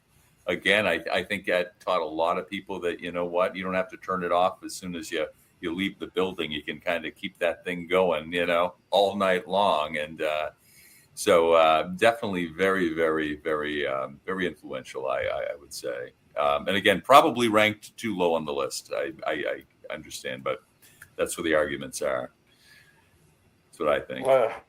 Well, he definitely deserves to be on this list. He's probably the greatest. He's basically the perfect wrestler. And if I can throw this in for Mike, to me, he's the perfect wrestler. Everything about him is perfect, except for one thing that I know Mike will say. If he was only just a little bit taller, a little bit bigger, then he would be absolutely perfect, right, Mike? But in general, everything about him was perfection as far as look, he created the blueprint pretty much for the corporate heel that we saw years and years later. He was the company man. He was the guy in the suit. He was the guy that the everyday working man could hate. Oh, we need a face for the everyday working man. Dusty Rhodes, baby.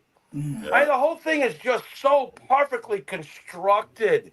And how many people have patted themselves after Ric Flair all these years? My God, influence, important, everything about him. I really think he's the greatest all-around package as far as telling the story in the ring, too. Look, it's wrestling. You want a guy who can do it all, do everything. And Ric Flair could pretty much do everything. And he really was at the head of the first faction in the business, really, with Right. the Four There's that Horsemen. too. They were the first Well, real. let me ask this. Jimmy and I had this discussion. I'll ask you, Phil. If not for the Four Horsemen, does Ric Flair become as popular as he became? Yes.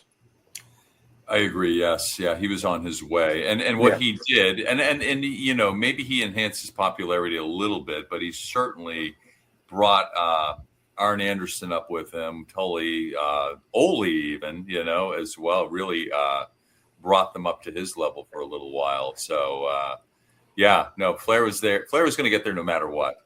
Flair was no matter what. Flair was there before he was there. And I'll explain Yeah. it this way with wrestling magazines. As you guys remember, we lived vicariously through the wrestling magazines. That was our connection to territories we couldn't see. And when Yeah. I would read the wrestling magazines, Harley Race was champion of the NWA at the time, but I was mesmerized over the platinum blonde U.S. champion that was at war with Greg Valentine. Much more interesting to me. They had way more it factor than Harley.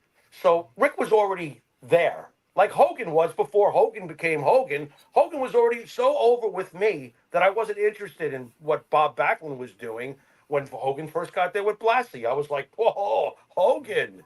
You know, these guys were going to make it no matter what, to answer your question, Mike. The Four Horsemen just was one more great album in his discography. You know what I mean?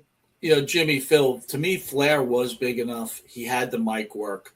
The one thing I've learned to love about Flair, and I was a homer, WWE homer, so Flair was the enemy. Again, I don't understand why people get upset that some people pro AEW, pro WWE. You do pick a team, right? This is what this whole thing's about. But I will say the one thing that I've always grown to respect for is Flair could go to any territory, take on their baby face, and make it work. It's got to be hard to wrestle a different type of person every week, right? I know he does like a couple of matches in that town for that place, maybe a tag team match, and then he moves on. But it's like, you know, you had to wrestle Kerry Von Erich, then you had to run over and wrestle Junkyard Dog, and then you had to go run over and wrestle, you know, Dusty Rhodes, and then you had to go Magnum TA, and then, you know the story. And I don't think any other wrestler could do it. I know Harley Race did it, but I don't think anyone did it better than Flair. Let me put it that way. No, and the professionalism. I mean, he's getting crocked the whole way through. He's getting shit-faced. Yeah. I mean, how is it that, you know, you look at the great bands like the Zeppelins or the Stones or whatever, that only lasted so long living that lifestyle, and it stopped or someone died. That's how it worked. Ric Flair did this, is still doing this. It's like, he's a machine, man. I'm sorry. It's just not human what's going on there. He's got the passion, man. It's the passion. Yeah. Number 6, Phil, you put Dwayne "The Rock" Johnson. Why at number 6, buddy? Well, some could argue a higher position. I would say totally. I could understand that, but maybe kind of like the, you know, hard to distinguish between him and Stone Cold. I'd have to say it really, really is. But The Rock has crossed over and has done so much. I mean, to become the number 1 box office, the number 1 action star. I mean, phenomenal. Again, the pedigree is there too. You know, again, talk about setting new standards in promos and getting the crowd interaction. I mean, you know, more than I think anybody for that time, and maybe since that time, that ability to bring the crowd into the promo and just to hold it in the palm of his hands, you know. Amazing performer. Amazing. And obviously huge box office. Interesting with The Rock. You know, all you got to do is just close your eyes every time LA Knight talks and you want to talk influence. LA Knight is The Rock. Just listen to his speech patterns and stuff. It's interesting you say that. I hear a lot of Stone Cold in him, Jimmy, too, and Mike. I hear a lot of Stone Cold. He has some of that LA too. Knight. He's kind of, and again, I think he's kind of brought them both together in his presentation. Well, if you look at his presentation, you see the vest. He's got the work boots. Yeah. Okay, but he also has The Rock sideburns. The Rock, you know, he's got. Oh, sure. He's got influences from both of them. The Rock is, and look at boy, talk about stepping in shit and finding more shit to step in because you got a plethora of good shit around you. The Rock's becoming a huge star. What did that do for the family?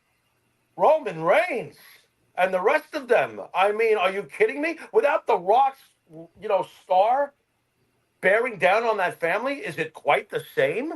No. No. No, it's not. So his influence is massive today. Well, Perhaps the OTC. I don't know. It's funny. It's funny you say that, Jimmy. Conrad, since getting a lot of popularity or heat for his comments about Roman Reigns, he doubled down with Bradshaw saying that no Samoan was popular at any point. Right? He went through the list from the Wild Samoans through. And what does he mean by popular? I don't know. That they really weren't main eventers, right? The Samoans were main event tag team champions for years. What is he talking about? He said they weren't over. They weren't over? But again, Bradshaw kind of straightened them out. And again, I think it's a shtick because he can't really think that. But I mean, to Phil's point, to your point, even at the Rock at number 6, he's one of the most influential wrestlers in the history of wrestling. Forget about Umaga. Forget about Roman Reigns. The Rock. I mean, come on. Yeah.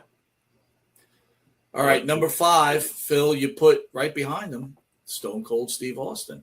Thoughts? Yeah.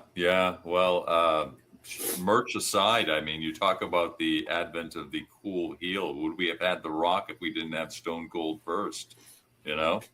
Stone Cold showed that you could be that cool heel, and you could, again, the first time I think we've seen, at least at this level, the conflict between boss and employee, and who can't relate to that dynamic? I mean, genius. And I'll say this, and without giving away the list too much, I think a mistake I made and I thought about was putting Vince McMahon in there as a performer too. I really thought long. It's funny, Phil, because at the end of this, we'll have a talk because I got it sitting right there. You keep that in your pocket, and I'm going to keep Bobby the Brain Heenan in mine. Go ahead. Okay. Oh yeah, well he could do it. Absolutely. Oh, all right, but let's go with Stone Cold. Well, Stone Cold, man, I'll tell you. I mean, besides the in-ring stuff, besides the talk about jacking the ratings during the Monday Night Wars, talking about turning the tide of that battle, and again, also on Vince McMahon's big lats on that big back too. I mean, this was a tandem effort, but we couldn't have had this evil Vince without Stone Cold, and then evil Vince even went beyond Stone Cold. So, yeah, he launched a lot of people as a result. So, absolutely deserved it there. It's funny, but of all the great names we've discussed, to me, it's a little bit sad. Austin will probably be the first to tell you this too. His biggest influences are some of the things, and he didn't intend for them to be this way, but it's the way it's turned out. Yeah. Drive me crazy. What I mean by this is how many years did we endure and still sometimes endure the crowd? What? They won't listen to a promo. What? Yeah. What? Oh my God. Even Stone Cold said, because I wish I never started that. But that is a huge influence, and it's still seen today. It drives me crazy. Fantastic point. The other huge influence that Stone Cold left us with, that, again, not his intent, and it worked splendidly for him in his time period, is this gray matter thing. Getting back to what Mike said earlier. Everybody's a good guy, everybody's a bad guy, everybody's a bad guy, everybody's a good guy, everybody's a guy. There's a gray matter now. It's not special anymore. And that's what made Stone Cold the first at doing that, really, and special. Yeah. It's when you take something and you beat it to death. And that's what we've done as a crowd. This is really on the crowd, because the crowd also demands 50-50 booking when they complain about the 120-pound Rey Mysterio not being a champion, and you got Obafemi standing over here. You know what I'm saying? So, like, Stone Cold has been massively influential for a lot of good things, too. But some of the biggest things he's influential for, to me, plague wrestling today. Yeah. Well, we talked about Conrad, and one of the things Conrad said is, hey, look, they pushed Roman Reigns. They put it on him. They made it happen, right? It wasn't organic. The fans didn't want it. Here's a fact. The company only puts the belt on someone that they know is going to sell tickets, right? If you're not going to sell tickets, that's the deal. And the reason I'm bringing it up in the Stone Cold conversation is because a lot of people say, "Oh, I liked him back with the Hollywood Blondes. I liked him back in WCCW." I couldn't stand the guy. I thought he was talentless. I didn't like I didn't like the way he talked. Again, he comes to the WWE. He's the ringmaster. He's awful, and eventually, but sometimes luck, and all of a sudden he's Stone Cold Steve Austin. My point is like, sometimes just something happens, something clicks, and then it just happens. And the best point of this whole thing is, after Jimmy and Phil, you spoke, I'm starting to think this guy should be more closer to number one, because in the reality of it, he's the one that caused audience, interference, and he's the one that blurred the line so much we can't get out of it anymore. I'll tell you what else he is. He's the one that finally, after over a decade, easily removed Hulk Hogan as the truly biggest star in this business. Yeah. Holy shit. There's two theme songs that come out, right? The Glass Breaking and The Rock, right? My God. The loudest pop ever is the Mick Foley one. You guys all know what I'm talking about. Yeah. The night that they announced on WCW that Cactus Jack is going to win the title, the pop when the glass hit, and Austin assisted in Foley's first world championship was ridiculous. I was there live, and Are you kidding me? You could hear after that? What was that like to be in the building? I haven't talked to someone who was there for that. It was as loud as you think it was. It was rattling. It was amazing. Were you out of your mind? Were you like just screaming? Like, what was it like? Did you know you saw history? Oh, absolutely. Yeah. Again, everyone kind of knew. Everyone sensed it. There was change in the air. You could sense it that night too. And I don't know why, but you could. It was quite a night outside. It was snowing. The snow was coming down. It was just a beautiful night, and it was just unfriggin' believable. And then we taped Nitro, so we didn't get to hear didn't get to hear the results. We were there live, so it was pretty amazing. Pretty amazing. Well, wait a minute. Wasn't it taped? It was taped. It was right? taped. So they knew the results, right? So that was the week so you didn't have the same effect as us at home that were watching it live that night. You had already seen and knew that Mick was going to win by the time the Finger Poke of Doom aired. I'm trying to remember that. That's the same night. I'm bizarre this way. I think it's like January 4th of '99. WCW Nitro was airing live. WWF Raw is taped. Yeah. He announced WCW that Cactus Jack is going to win the world title. That'll put a lot of asses in the seats. And we all switched over, because I did. I switched over to watch Foley win. And that very same night was the night that Kevin Nash poked Hogan in the chest with the Finger Poke of Doom. Horrible. Wow. Horrible. That was the biggest. That was what turned the war. Was that Absolutely. night? I still remember the date. I remember where I was. That's an interesting defining. Yeah, that totally changed the course. Because the Finger Poke of Doom infuriated people. They were like, "What is going on over here? They're not even having wrestling matches." And then Stone Cold comes out and does what he does for Foley. Forget it. Everybody went over there. The end. All right, Phil, at number 4, you're going to have to explain yourself on this. With this one, I'm sorry. I was trying to figure out where you got this one from. Vern Gagne at number 4. Go ahead, Phil. Funny? You know what's funny? Vern Gagne's full name is Laverne, okay? And if he formed a tag team with the English wrestler Big Daddy, Shirley Crabtree, they could call themselves Laverne and Shirley. But very good. Yeah. Again, none of us, I know we're all old, but none of us were around in the 1950s. But there was a network called the Dumont Cable Network, or the Dumont Network, that was seen through. It was kind of like the superstation of its time. And Vern Gagne was the number one guy on that network. Vern Gagne also was the highest paid wrestler for a period of time as well. He brought the obviously the Olympic credentials. He brought all that amateur stuff there. And later on, we know he became a trainer of so many. Talk about influencing directly careers of so many superstars. Great point. In 1972, there was a movie. Vern was in that wrestler movie. Whether it was box office or not, it was, still one of those crossover events. And obviously, Ed Asner thought a lot of him to be a part of this movie. But yeah, ran a great territory. His later years were, a little questionable. He probably should have exited well before that. It's funny too, because there's another guy on this list too that's ranked up there. Vern actually did wrestle Gorgeous George several times in the career. And here's the funny thing. Vern made a promise. He said, if I can't beat Gorgeous George in 30 minutes, I'll shave my head, which was kind of funny because Vern was already halfway there. Yep. It should have been Gorgeous George's locks on the line, but they potentially had something there. But they just had to switch it around. But Vern, just number one star for a while on cable back then. I think he did a lot. Wrestling was kind of in a flux at that point anyway. This is right before Bruno came in the early 60s. And, I think he deserves some credit. He built up the Midwest and obviously had an influence on so many future, your Flairs, your Pateras, everybody, your Iron Sheiks, amazing. Good point. All good points. Jimmy. Well, he's halfway home.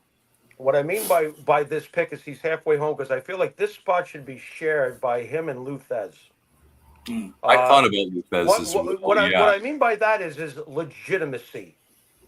Okay, like Bruno. Let's be fair here. Bruno didn't come from the athletic amateur and Olympic backgrounds of Vern. Okay, Bruno was more a brawler, a kicker, a puncher, and a bear hug guy.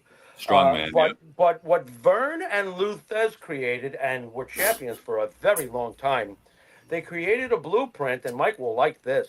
They created the influential blueprint that led to the legitimacy of Bob Backlund being champion, led to the legitimacy of Kurt Angle coming in as an Olympic gold medalist being champion, and that opened the door to the legitimacy of a collegiate champion and a UFC champion, Brock Lesnar.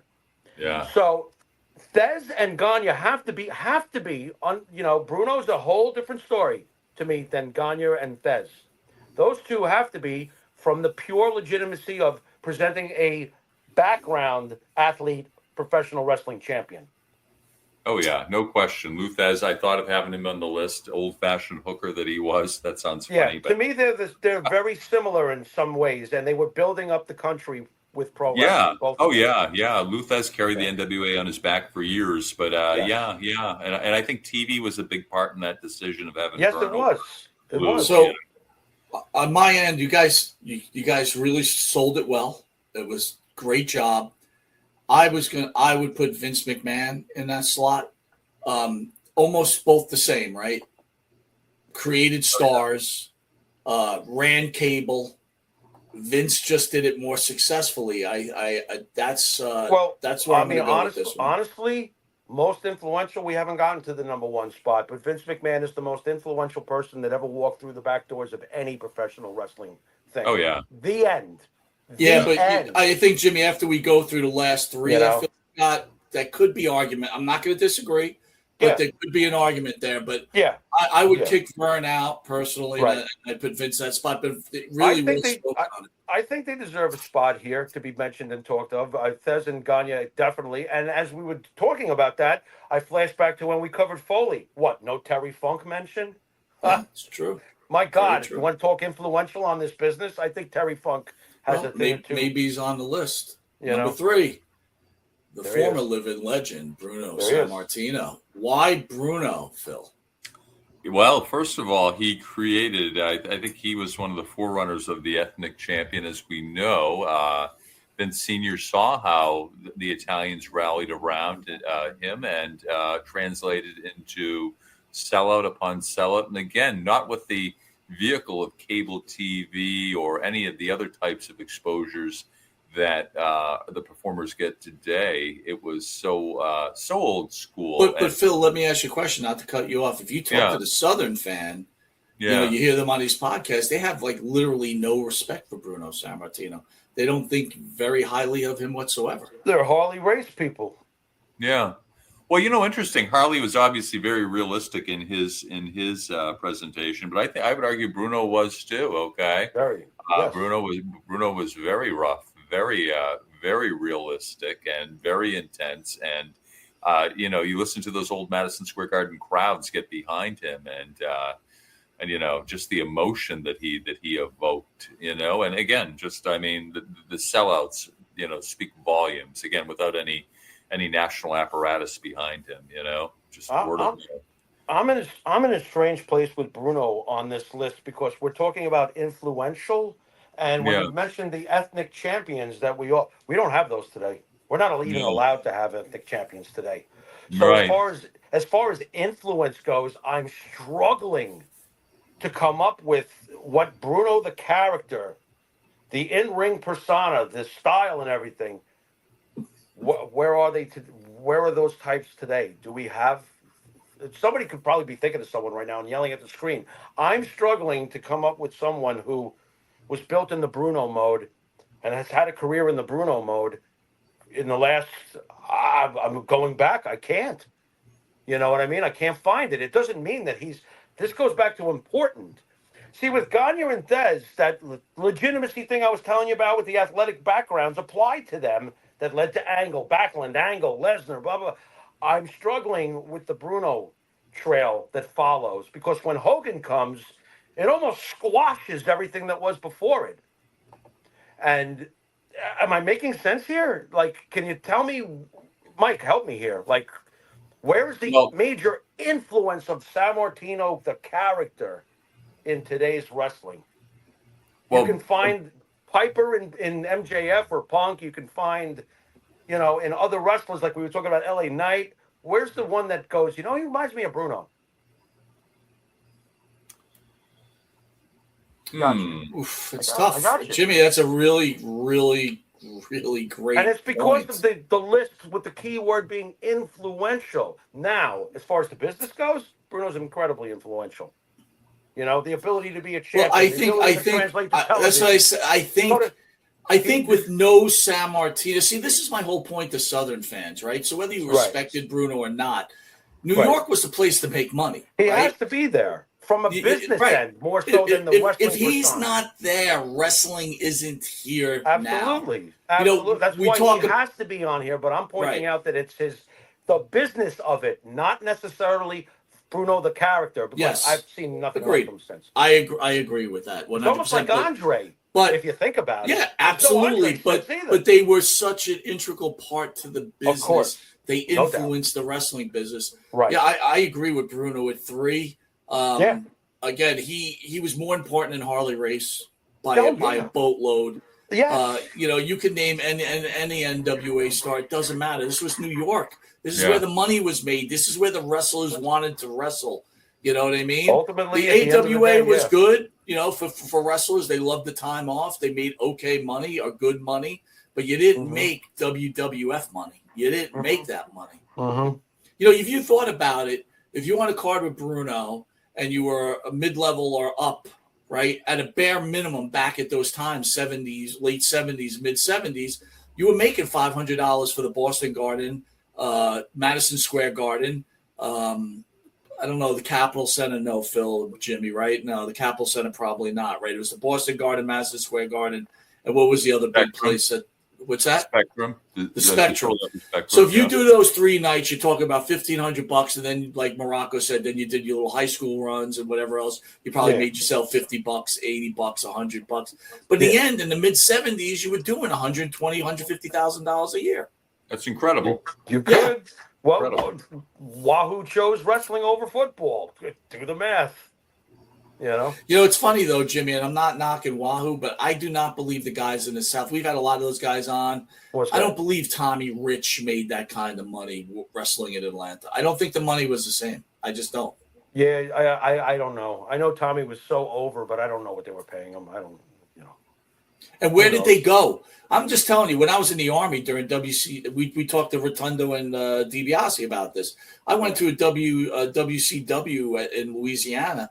There was literally 5 people there, man. I'm not kidding. And it was a stacked card. It was Michael Hayes against Lex Luger. It was the Iron Sheik. It was Mike Rotundo against Sting. It was like, there was like, maybe 20 people. And I mean 20 people. Right. We walked in front row tickets for like $10. Crazy. Could you hear them call spots? ECW. What's that? Could you hear them call spots? So what had happened, and this is a true story. Okay, Sheik had just come to WCW, and we were all WWF guys. So I forget who he was wrestling, but we were going Hogan, screaming about Hogan. And then he gets on the microphone. He goes, "I'm the true WWE champion." And he would go on WCW after that every time after, and that would be his shtick. You That provoked is a true story. We provoked him.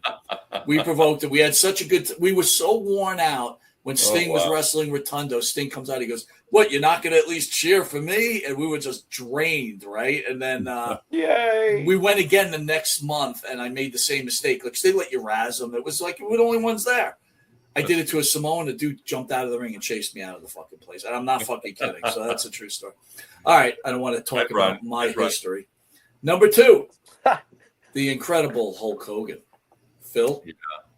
I know. Maybe number 1 right there, huh? Maybe. Boy, he, if there were any casual fans kicking around in the early 80s, thinking, this is for me, maybe this isn't for me, and then they see Hogan, they're in it. They're in it for the long haul, just immediate attraction, just immediate, I don't know, superheroes coming to life, This is before Marvel. This is before the Marvel universe and movies. This is before so many things. I mean, this is a larger than life superhero who was also pretty cool, Didn't hurt that he was a musician too, and he had that whole stage presence thing going already. And again, how many kids did he influence? Teenagers, adults to train, say their prayers, and eat their vitamins. I mean, just Hey, real quick, just to go back to Bruno, Bongwater brings up a good point. Larry Zbyszko had a lot of Bruno in him. Definitely. Two very hairy chests. Yes, for sure. Every bleach blonde wrestler, yeah, that's true. That's true, Jarwell. Well, we'll see if George is even on the list. Jimmy, Hulk Hogan. If we're doing influential, my list would have been Vince McMahon number 1 and Hulk Hogan number 2, and then everyone else follows. Because that's just the truth. It really is. It's the truth. It's Vince McMahon, most influential man that ever walked behind the curtain, and Hulk Hogan, most influential wrestler that ever walked behind the curtain, because look at where everything is today. Yeah. Hogan was just great at everything. Okay, except technical wrestling. Okay, you got him. You got him on that. Make sure you milk that cow to the end of time like you guys do when you sprain your fingers on a keyboard. But, to his credit, though, too, he took proper training, as Phil well knows, and he got a leg broken for it, the old school way, as we all know, and came back and, said his prayers, took his vitamins, and went on to be the biggest star in the history of this business. Everything he ever did basically turned to gold, When I was told by my friends after the fall of WCW, there's nothing left in his tank, he's done, he ruined them, he has no dollar value. Oh, yeah, here comes Hogan versus The Rock at WrestleMania. Kiss my ass. And to go to Hogan's documentary, I agree with him, Jimmy, is that he should have ended his career with that match. That would have been fantastic. I agree. But then again, when Ric Flair got told, "I love you" by Shawn and got kicked in the face, that should have been the end right there. I agree. I'll say this. Hulk Hogan marked the time that the pro wrestling expert, who pro wrestling was their dirty little secret, ended. Right? That was the end, because now the regular people like ourselves got into it. And like Phil had said, if you weren't into it, now you're in, right? And now they're dirty little secret. So when they talk about the old times, that's why they always dog Hogan, because Hogan really is the one that took their little precious little secret away from them, them and their 24,000 other people went to the garden every month, right? Or their high school. When Hogan came, regular guys all of a sudden were watching wrestling, and it's no longer their secret. You want the musical comparative, and this nails it. Hogan was the Black Album from Metallica. Metallica was the dirty little secret. I lived it. I was there. They wouldn't even put Metallica on the radio. I bought Master of Puppets. Garage Days Revisited. That's later, Phil. They were fucking incredible. They were incredible. The bus crashed. Cliff Burton dies. Okay, they put out Injustice for All. They're still our dirty little secret.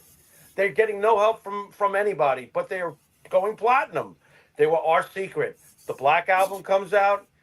Half my friends give Metallica the middle finger and run away.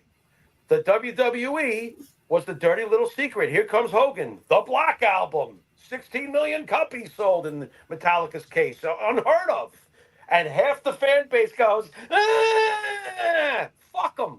I'm still a Metallica fan. I still love WWE. What, you can't have both? What the hell? Love it. Things change. Love it. What year, Jimmy, did you first see Metallica in concert? I was lucky enough to see Metallica with Cliff before the bus accident. You That know, would've so been I saw 86. Metallica before they were Metallica. I saw Metallica arrive as Metallica.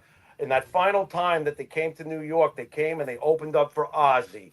You and me both. We were there, Jimmy. We were both there, right? That was Ozzy the. recognized that this band that's getting no radio play is unbelievable. And he put them on. They opened up for him.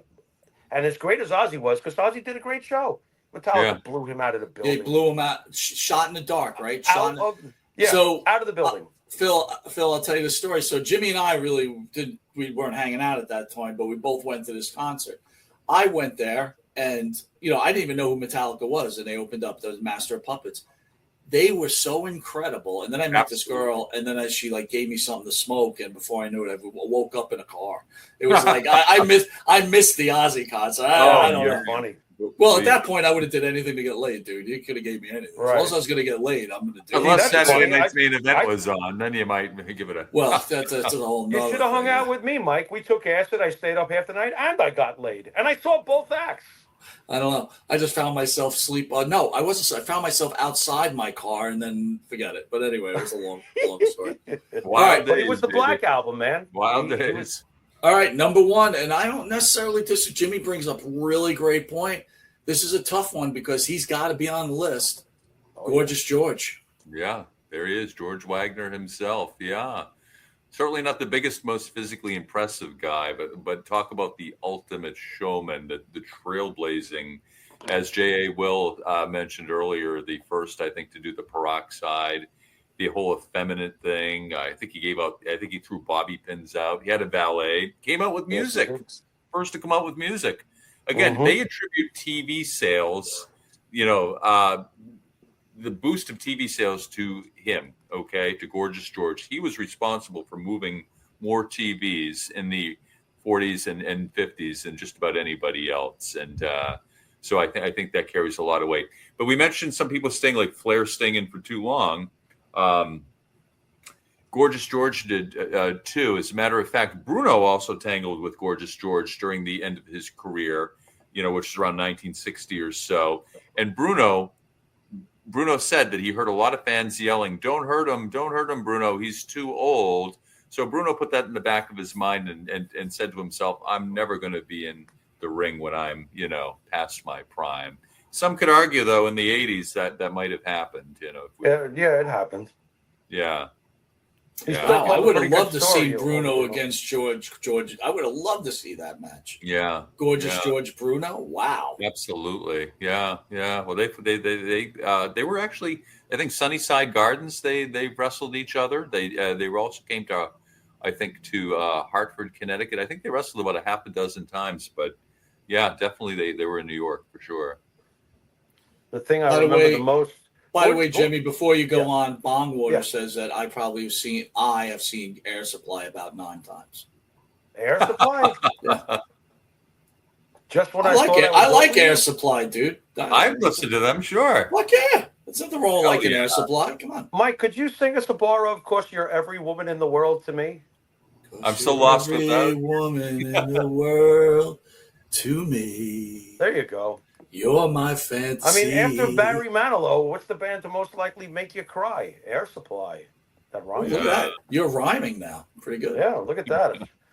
What's your thoughts on Gorgeous George there, Jimmy Pharaoh? Well, as you already know, we wouldn't be even having a show if it wasn't for Gorgeous George. You know how when you first get into something, you're a little kid, your father's the most influential person in your life, and you want to tell him that you like something, but you're not sure how your dad's going to take it. So I started getting into wrestling, and I was interested in it, and we were at a store, and I said, can I get a wrestling magazine? And I was afraid. I was like, how's he going to react, And he turns and he looks at me, he goes, really? And I was like, yeah, I've been seeing it at Grandpa's. When we go to Grandpa's, I see it on TV when you put me in the other room. So he looked at me, he goes, yeah, okay. He goes, I liked wrestling when I was your age. And I said, really? I said, who was the wrestlers? And he said, oh, Gorgeous George. I said, who's Gorgeous George? He goes, well, he said, Gorgeous George was such a big TV star that in those days, whoever had the television set on the block was the popular one. So they would all go to the one person's house to watch one of only two things, really, the news, because the news was very important, or who's Gorgeous George fighting this week? So, and this is 1950s life in the Bronx, and I thought that was very interesting. He said Gorgeous George was a superstar. Well, Jimmy, can I tell you a quick story? My father used to drive a cab in the city, and he used to say, Mike, there's only three people that stop traffic in the city. That was Muhammad Ali, superstar Billy Graham, and Gorgeous George. I believe it. That's You believe wild. you believe that That's story? wild. I Do you do. believe that? You believe I that actually story? do. You I believe do my believe father that. drove a cab in the city? Oh, no, that part I don't believe. It was actually, I was trying to do a funny joke and another inside joke, but I guess it went over your head. No. Well, I was just taking you on face value. I didn't have time to digest the fact that your father's driving. I could see the leather cap, though. Are you sure he didn't drive a cab? My father made a meager living driving a cab in the city. He did not. I know who you're referencing now. I know. Even I get that reference. Is this a mob movie? What I is this? get that reference. Yeah. Oh, my God. Is this somebody we know and I can't stand? Most likely. Yes, of course. Of course. I can't anymore. Does the first letter is it E? Yeah, of course. Yeah. If you watch any of these things, whenever that's his one liner. He's got like the same one liners. When my father drove a cab in the city, there was only two people that stopped traffic. One was Muhammad Ali, and the other one was superstar Billy Graham. And my father made a meager living as a taxi driver. Take my wife, please. Oh, that's been used? Eddie Youngman. Buy my wife off the internet, please. Okay, Oh, boy. Phil, great list. Thank you. Fantastic list. Now that Jimmy's speaking, I would put Vince number one, Hogan number two, and then everybody shuffle up. Right? Yeah. And Vern gets knocked out in my book. But again, No. I can't. No, he does. In my book. No. There's no backlash real without quick. Vern and Lou. Okay. Do you put Don't Vern in burn front of Vern. Do you put Vern in front of Stone Cold? No. Do you put No. him in front of The Rock? No. Do you put him in front of Ric Flair? No. Andre? We're going to have 11 on the list. Okay, so if you go to 11 on the list, Vern stays. Plus, But we added Vince, so we have 12. And, we never got back to it. You cannot tell me that without Bobby the Brain Heenan, we wouldn't have the managerial trail we've had all these years. Yeah, but you talk about influence, Jimmy, and I'm That's not challenging influence. on this. I love him, but here's the influence. He was such a great influence, they don't even use managers anymore. Well, what's Paul Heyman been for the last 25 years? He's an advocate. Oh, stop it. We He's both know an he's an advocate. Yeah, it's a fancy He name for never manager. uses the word manager, dude. We ever. both know it's a fancy name for representation, which is management. So it's so great that you brought this up, because on his interview with 6 Feet Under with Undertaker, he says that he was a manager, and now we're gonna. I'm pretty sure maybe it was Captain Lou Albano. Someone said to him, right, manager is a dying role Oh, he was in this right to industry. change the Become an label. announcer. And he says, I'm not going to be an announcer, but I'm also not going to be a manager. You're going to call me CEO of whatever. What was Right. his? What was Yeah, he his? changed the label. The Dangerous Alliance, right? Right. So, all right. Before we go, I got to ask you guys this. So you mentioned Bobby Heenan. Yeah. Give me your top 3 greatest managers of all time in order, please. Oh, Phil, go first. 3 to 1. Oh, you're killing me. Yeah. Well, That's why yeah. you're going first. Well, Heenan's got to be, how can you say nothing but number one, Number one, definitely. Boy. Over Paul Heyman, huh? Can I make it? Heenan Can I over make Heyman. it? Can I make it easy Yeah. on your vote? I'll just throw out my 3, 2, 1 in order. Okay. 3 Heenan, 2 Albano. Oof, yeah. Yeah, unless you want to disqualify Super Mario Brothers and MTV, you better not. No. Okay. Listen, I'm not disagreeing All with right. you. So Heenan, Albano, Heyman. Yeah.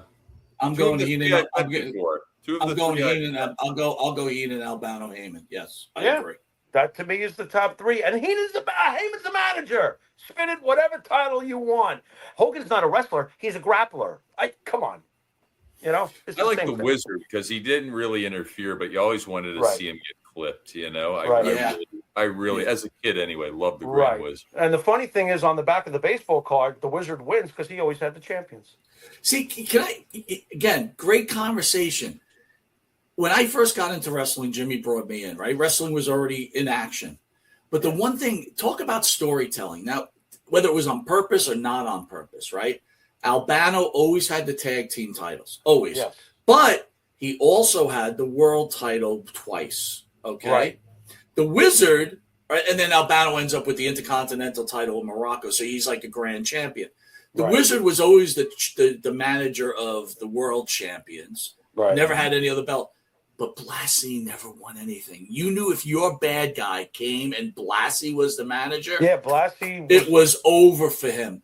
So Until when the he Sheik. finally wins it with the Sheik, Right. you almost are like, whoa, Right. holy shit, right? You know, to be fair to the Wizard, though, I think he did manage Intercontinental Champion Ken Patera.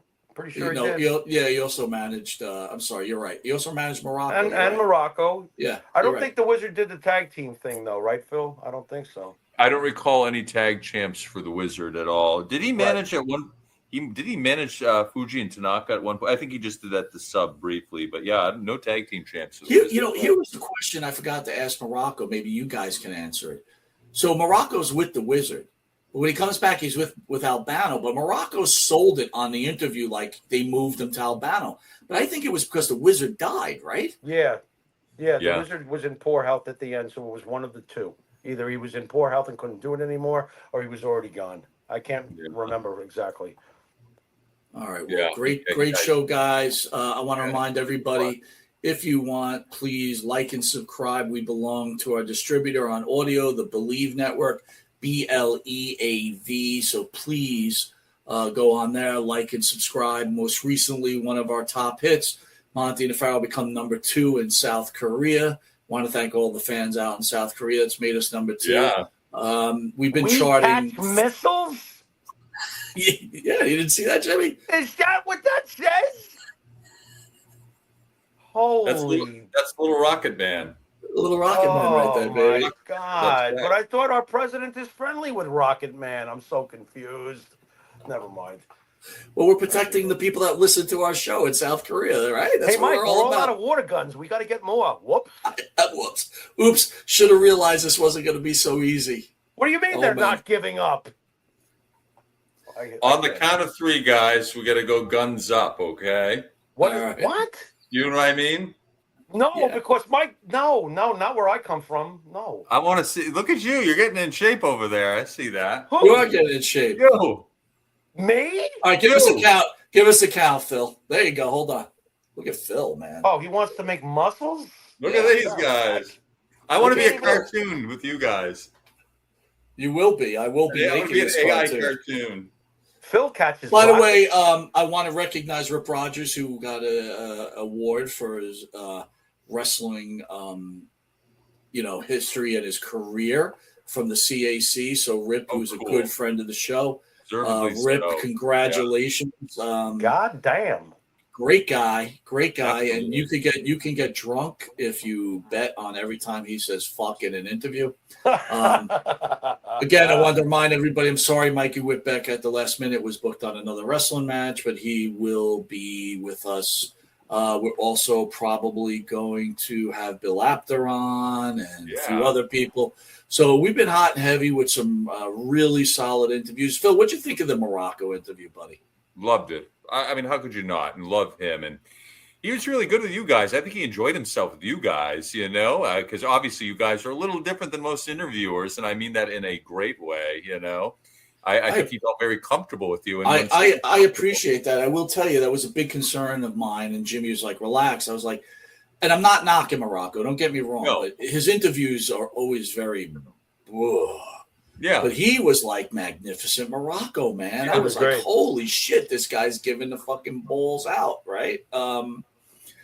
I I got to tell you, some of my, when Jimmy was away, I did really enjoy Teal Piper. I thought she was fucking fantastic. I had this one girl on. I guess her name's Jade or whatever. She was fucking awful, dude. I wanted to pull the plug. It was like, at one point I asked her what how she feels about the world's politics. She goes, I don't know. I watch Love Island. I'm like, oh my god, just get me the fuck out of here. Mike, I got to tell you, nothing's worse than looking at Eric Sims's face, but that was close. Oh man, poor bam, Cincy. Nice. Then we had what's her name, Princess Victoria, who got so drunk on the show. That was close too. Yeah, she couldn't even fucking speak, man. That's how fucked up she was. She was staring into the camera. I mean, my God. Thing. That's awesome. Oh boy. Yeah, I was having what's it all about Alfie moments sometimes when I'd be driving and I would tune in. I'm like, I wonder how Mike's still. Oh, that was like, I'm like, holy dog shit. How did you like the gimmick with the firewater? How did you like the Barbie Leslie interview? That was good. That was the one I wish I was on. She was kick ass, dude. Yeah. And I gotta tell you, I shared this before. Like we're friends with Missy. Missy's a great person. They do not like each other. And Missy was very upset that she was on the show. But I said to Missy, she literally did not say one bad thing about you. She didn't say a fucking thing. She talked about Brutus. She didn't really talk shit about Brutus either, to be honest with you. And she did it for 2 hours. She was pretty cool. Good stuff. Yeah, she was. So anyway, we want to thank everybody who joins us on every Thursday. We love you guys. Wonderful family. I didn't even look at the chat, but just a big hello to everybody. To J.A. Will, Maria is out there, to Jason, obviously Bruce is out there, B40. Zombies there, I'm sure. Just a whole great group of people, and I enjoy talking to them. And I enjoy being here as well. This is pretty cool. You know what, dude? I'll tell you what I don't enjoy, Phil. Your Red Sox better stay far behind us in the standings. I haven't even checked on the score yet. I know, but aren't they way out? They're way out, aren't they? No, they're not way out. They came way back, and they're right behind us, and we're right behind Tampa. How far are we from behind Tampa now? 4 games last I checked, but there's still enough time to fix that. Do you understand to catch 4 games? It's almost impossible at this point. No, there's still enough time. The Yankees could possibly do that. We'll see. I also want to thank Bruce from ESO, who has been doing a poll. He did the greatest tag teams, which the Road Warriors won, and we just had the greatest intercontinental champion, which ended up being Macho Man Randy Savage. I would not have expected that. What do you think, Phil or Jimmy? I'm a big fan, and it's amazing. He's a president. They still use his voice in commercials. You know that? It's amazing. Macho Man is deserving, I think. But I always thought of him as a world champion, right, guys? What do you think? We did this subject one time on our show, Mike. Didn't we cover who we felt were the greatest intercontinental champ? We did. And as far as I'm concerned, when I think of the Intercontinental belt and who represented it best and who I most associate with that belt as he's the Intercontinental champion is Mr. Perfect. I agree. Okay. Macho Man, when I think of Macho Man, I agree with Michael. This is a world champion, Macho Man. Okay. But Mr. Perfect, of anybody, I could think of course, Scott Hall, guys who should have been or could have been world champions that held the secondary titles. Mr. Perfect is the greatest Intercontinental champion. So for the inaugural Monte and the Pharaoh greatest of, the Road Warriors won, which we knew was going to happen. Shockingly, though, the finals were the Road Warriors against the Midnight Express, which totally just fucking surprised me. I would never have thought the Midnight Express would make it. I thought it was going to actually be the Dudleys against the Road Warriors. That would be a hell of a real match to go watch. I hate to sound like an old school nerd, but I think the greatest final would have been the Road Warriors versus the Rock and Roll Express, quite honestly, but that's me. Yeah, but I think they did that, didn't they? They must have done that at some point in their run, right? Right, but I'm just saying at the end, if I was, my opinion on the poll and stuff. You know what? When you talk about Rock and Roll and Midnight, I kind of just say they're the same. You know what I mean? They're kind of similar. I mean, they were, And the finals on this one was Macho Man against Bret Hart. When it went to the finals, I'm like, they're going to vote Bret Hart in. There's no way they're not going to vote him in, right? Right. So I think the next one up is the wrestling's greatest factions. Okay. So we'll see how that runs. Great show. I'll be announcing some guests for next week. I'm with Shelly Martinez on Friday. Jimmy is working. Shelly comes back once a month. She does her voice. She does beautiful. You know, voice. She's a good egg, man. She is a good egg, and I gotta tell you the truth. And I've told her this. I hope she doesn't take offense to this. I'm shocked she can't get traction. I'm just shocked. She's too good for the wrestling business. I mean that in every positive way possible. She's too good a person. She's too attractive. She's just too good. She's too good for that business. Why can't she get traction though, Jimmy? Maybe because she doesn't take shortcuts. You know, if she wanted to, she could go cook in her underwear. Trust me, people would be watching. That's right. That's right. You know what I mean? Know what? She doesn't take shortcuts. That's what I've always liked about her. I haven't talked to her lately or seen her, but one thing I do tell her is real. You know, she's real, but sometimes she gives too much.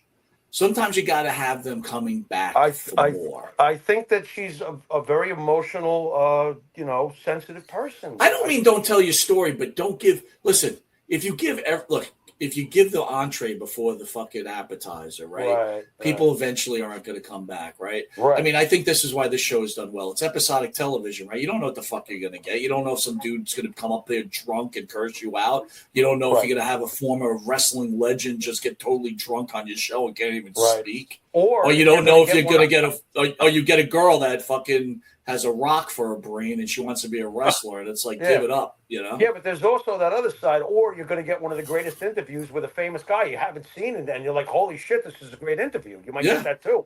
Yeah, you know? Absolutely. So we're how many outrageous, times you get that? I also, think that at the end of the day, we still have the basics, the important things. It is a wrestling program sometimes. But, in general, though, I think we deliver a little bit of everything. You never know what you're going to Listen, look at this show today. We went through a pretty kick-ass subject. Right. You guys spoke highly intelligently. I mean, Evan Ginsberg would have been jerking off to this. Are you kidding me? Think Hannibal could do this? Maybe James Romero could do this. Well, we know Hannibal jerks off. He's constantly leaving messages about his wee-wee. Let me ask you this. Do you think James Romero could have handled this subject? No, because James Romero didn't live through this subject. Sure, he could talk to it in a third-person perspective, but we lived through all, except for Gorgeous George and Vern, and we even did live during the times of Vern in the magazines. I lived through, Mike, we lived through, they put the belt on Vern again? Yes. We were around for that shit. So, yeah, you're not going to get this. No, James could not do what we did tonight, But at the same time, 50 years from now, when James is probably still doing podcasting and we're pushing up daisies, who's laughing now? Well, listen, sooner or later you got to time, right, Phil? Phil, can you tell everybody your radio show where they can listen to you live? Yeah, we'll be on air tomorrow. WPKZ 105.3 FM AM 1280, WPKZ.net. You can listen live online. We'll have the fitness feature tomorrow, talking to the head of the Fitchburg Veterans Council about a 5K race. I'm ready to run that. And it's going to be a good show, so tune in. Hey, I wanted to ask you guys if you heard from Marty at all. How's he doing? Marty just called me like 2 days ago. Oh, okay. Really? Okay. That's a good sign, well, I think. I will tell you this. So he called me about 2 weeks ago, and I literally couldn't understand a thing he was saying. And I was really, really concerned. Jimmy, we've all spoken to Marty at some point, right? Yeah. Marty you could not understand a word. This time around, I could understand, like he was talking. He's come up to the big event in New York. Look, took a little shrapnel for the announcing of his amputation. Again, yeah, I usually defend, like I usually own up to whenever I do something shady or if I do anything. This one I thought was totally stamped, approved by Marty Jannetty, So I know for a fact his wife is fucking pissed off at me and. But, it is what it is. They should be mad at Eddie Mansfield. Yeah, but you know what, Jimmy, to defend Eddie, I think Eddie was doing it out of the goodness of his heart. I think he was upset for Marty and he had to speak. That part, but if you're hosting that show and you're not aware that Marty is not aware that Eddie's about to say all these things, and then Eddie says all those things, okay, they're going to get mad at you, but what about Eddie? He's mad at Eddie. And by the way, Jimmy, to be fair, I knew what Eddie was going to speak about, but I thought it hadn't. Listen, he had a picture of Marty with no leg. I'm like, where did he get the picture from? You know what I mean? Right. I mean, I could have, my wife yelled at me. She goes, you could have called Marty. And she's right. I could have, but I don't know. What, 2 minutes before you're going on the air? Well, Wasn't you this know like what? right at I guess last the next second? I guess the next fair question would have been, well, Mike, if you did call Marty and said, don't do it, would you have done it? You're doing it. Yeah, probably. Yeah. And Yeah. Okay. So now I'm telling the truth. Yeah, I probably would have done it. Yeah. Listen, it would have come out anyway. Oh, absolutely. And I'll tell you my weakness. I love when me and Jimmy are in the dirt sheets. I just love it. I can't help it. breaking news, right? I just love it. I don't know. Something about it. Jimmy No, always not makes you. fun of me. Jimmy makes fun of me, right? Jimmy's No, like, oh, come no. on, You give see, me- like it's funny. Like I'll be sleeping, and all of a sudden, beep, beep, beep. My phone's going off. It's like dirt sheets. I'm like, Jesus Christ! I was like, what happened now? Dirt sheet. They say that so and so is a big jerk. I'm like, oh, for God's sake. I don't know. That's where I'm a mark for myself. I love No, when me and that's Jimmy cool. are in the Hey, dirt look, sheets. listen. With all those people who like to talk shit about this show, we're the ones that get the dirt sheet. They don't. So you can choke on it. This is true. And I got to tell you, when my father was driving that cab in the city for $25,000, he said two people stopped traffic. And one was superstar Billy Graham, the other was Muhammad Ali. He made a meager salary, but he knew who stopped traffic. Oh, I thought you were going to say it was me. Mr. Monte, my mother kicked me out again. You got to give me a lift home. Oh, Jesus, for God's sake. It's that friend of Michael's again, that wrestling Do you friend. know, Phil, when me and Jimmy used to go to the Garden, it only cost us $2.87 for really good seats, just so you know. Yeah, but you forgot, though. When we went to school, we had to walk uphill both ways. in the snow, In the snow. driving In the snow. snow. at that. But eventually what happened, Phil, is when no woman would even look at me. I just went on the internet. That's where I used new technology and spent the money and bought myself a wife. And that's the most important. You created an AI chick? I will tell you this. You want to talk something funny? I'll let you guys go. But it's like, so I'm having the driveway done and the walks done, but I got to cut down these bushes, very big bushes in front of my house. So instead of getting a chainsaw, I decided to do an axe, right? And I thought I was going to fucking drop dead. But my wife's like, "What are you, stupid? Just get electric saw, whatever, right?" So I'm thinking to myself, I'm thinking of Jimmy. Jimmy's like, I hate AI. I'm being Jimmy right now. I'm using a fucking axe instead of like using a fucking chainsaw, right? I'm like, I'm going to use an axe because I don't fucking won't use technology. I'm going to fucking use an axe. I asked you where the fuck your chainsaw is. I'm like, why do you not have a chainsaw? By the way, why didn't you just ask your father's friend Artie to run the bushes over? He would have done it. Well, Jimmy, when my father used to drive a cab in the city, he used to carry a chainsaw in the back.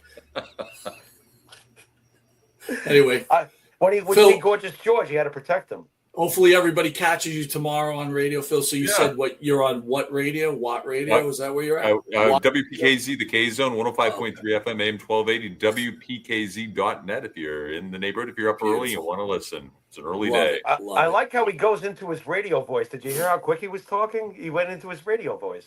I can be half awake. My wife loves his voice, Jimmy. She goes, "Ooh, he's got a great voice." Thank you, Mrs. Monte. Don't be too grateful. Careful. Yeah, be careful, dude. She'll be yours. I'll give her to you.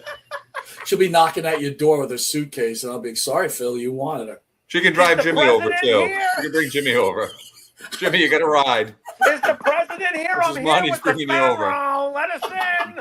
Let me in, please. Wait, I brought my 5 cats. Wait, I think Hannibal is at the door too. I love that video. Jimmy, send us out, buddy. Excellent. Phil, thank you for coming on tonight. You've been watching Monte and the Pharaoh. And until next time, later. Yeah.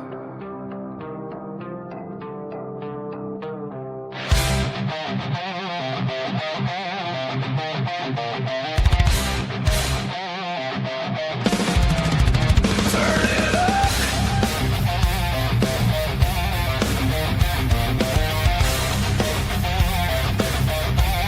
No scripts, no apologies.